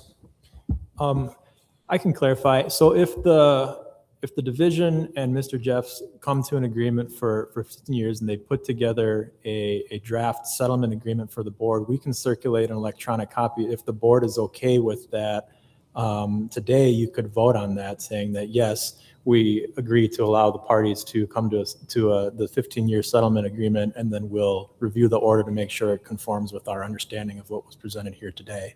And if once we get that, we have the draft, it can circulate to all board members just to make sure that it says what you are anticipating it to say. What becomes of the various fines and penalties that appear to have been levied or maybe even paid at this point? I believe what you're referencing is the municipal court cases. Those proceed as they would. That's completely separate from this hearing. Okay. Yes, this forum has nothing to do or no jurisdiction over those other matters. They will remain unchanged. Okay. Well, Mr. Chair, I'm prepared to make a motion that comports with what council just suggested. Unless there's a lot of discussion, then I'm happy to postpone.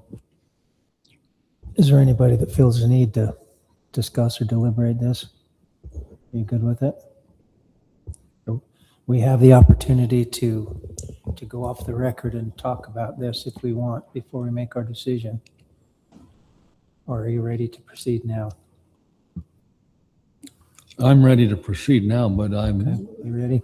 I'm eager second the to motion, follow Mr. what the Chairman. rest of my colleagues want to do. I'll second the motion. All right. Let me clarify the motion, Okay. if I may. The motion would be that we authorize the director or the division to enter into a settlement agreement with Brandon Jeffs that would call for a 15-year suspension of privileges, which would commence at some date in March 2025 and run to 2040. And that the terms and other specifics of such agreement be worked out between council for the division and Mr. Jeffs, and that once they're in agreement, that the director be authorized to sign such a settlement. That was a good long motion. Are you still second? You're still good?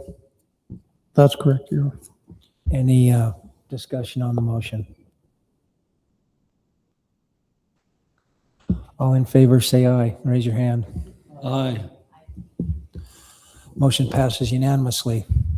We'll look forward to seeing that, and then as we do that, we'll discuss it further and sign it off and send it back to you. Thank you very much. We appreciate Thank again you. your time. Thank you, guys. Yeah, nice meeting you. Thank you, appreciate it.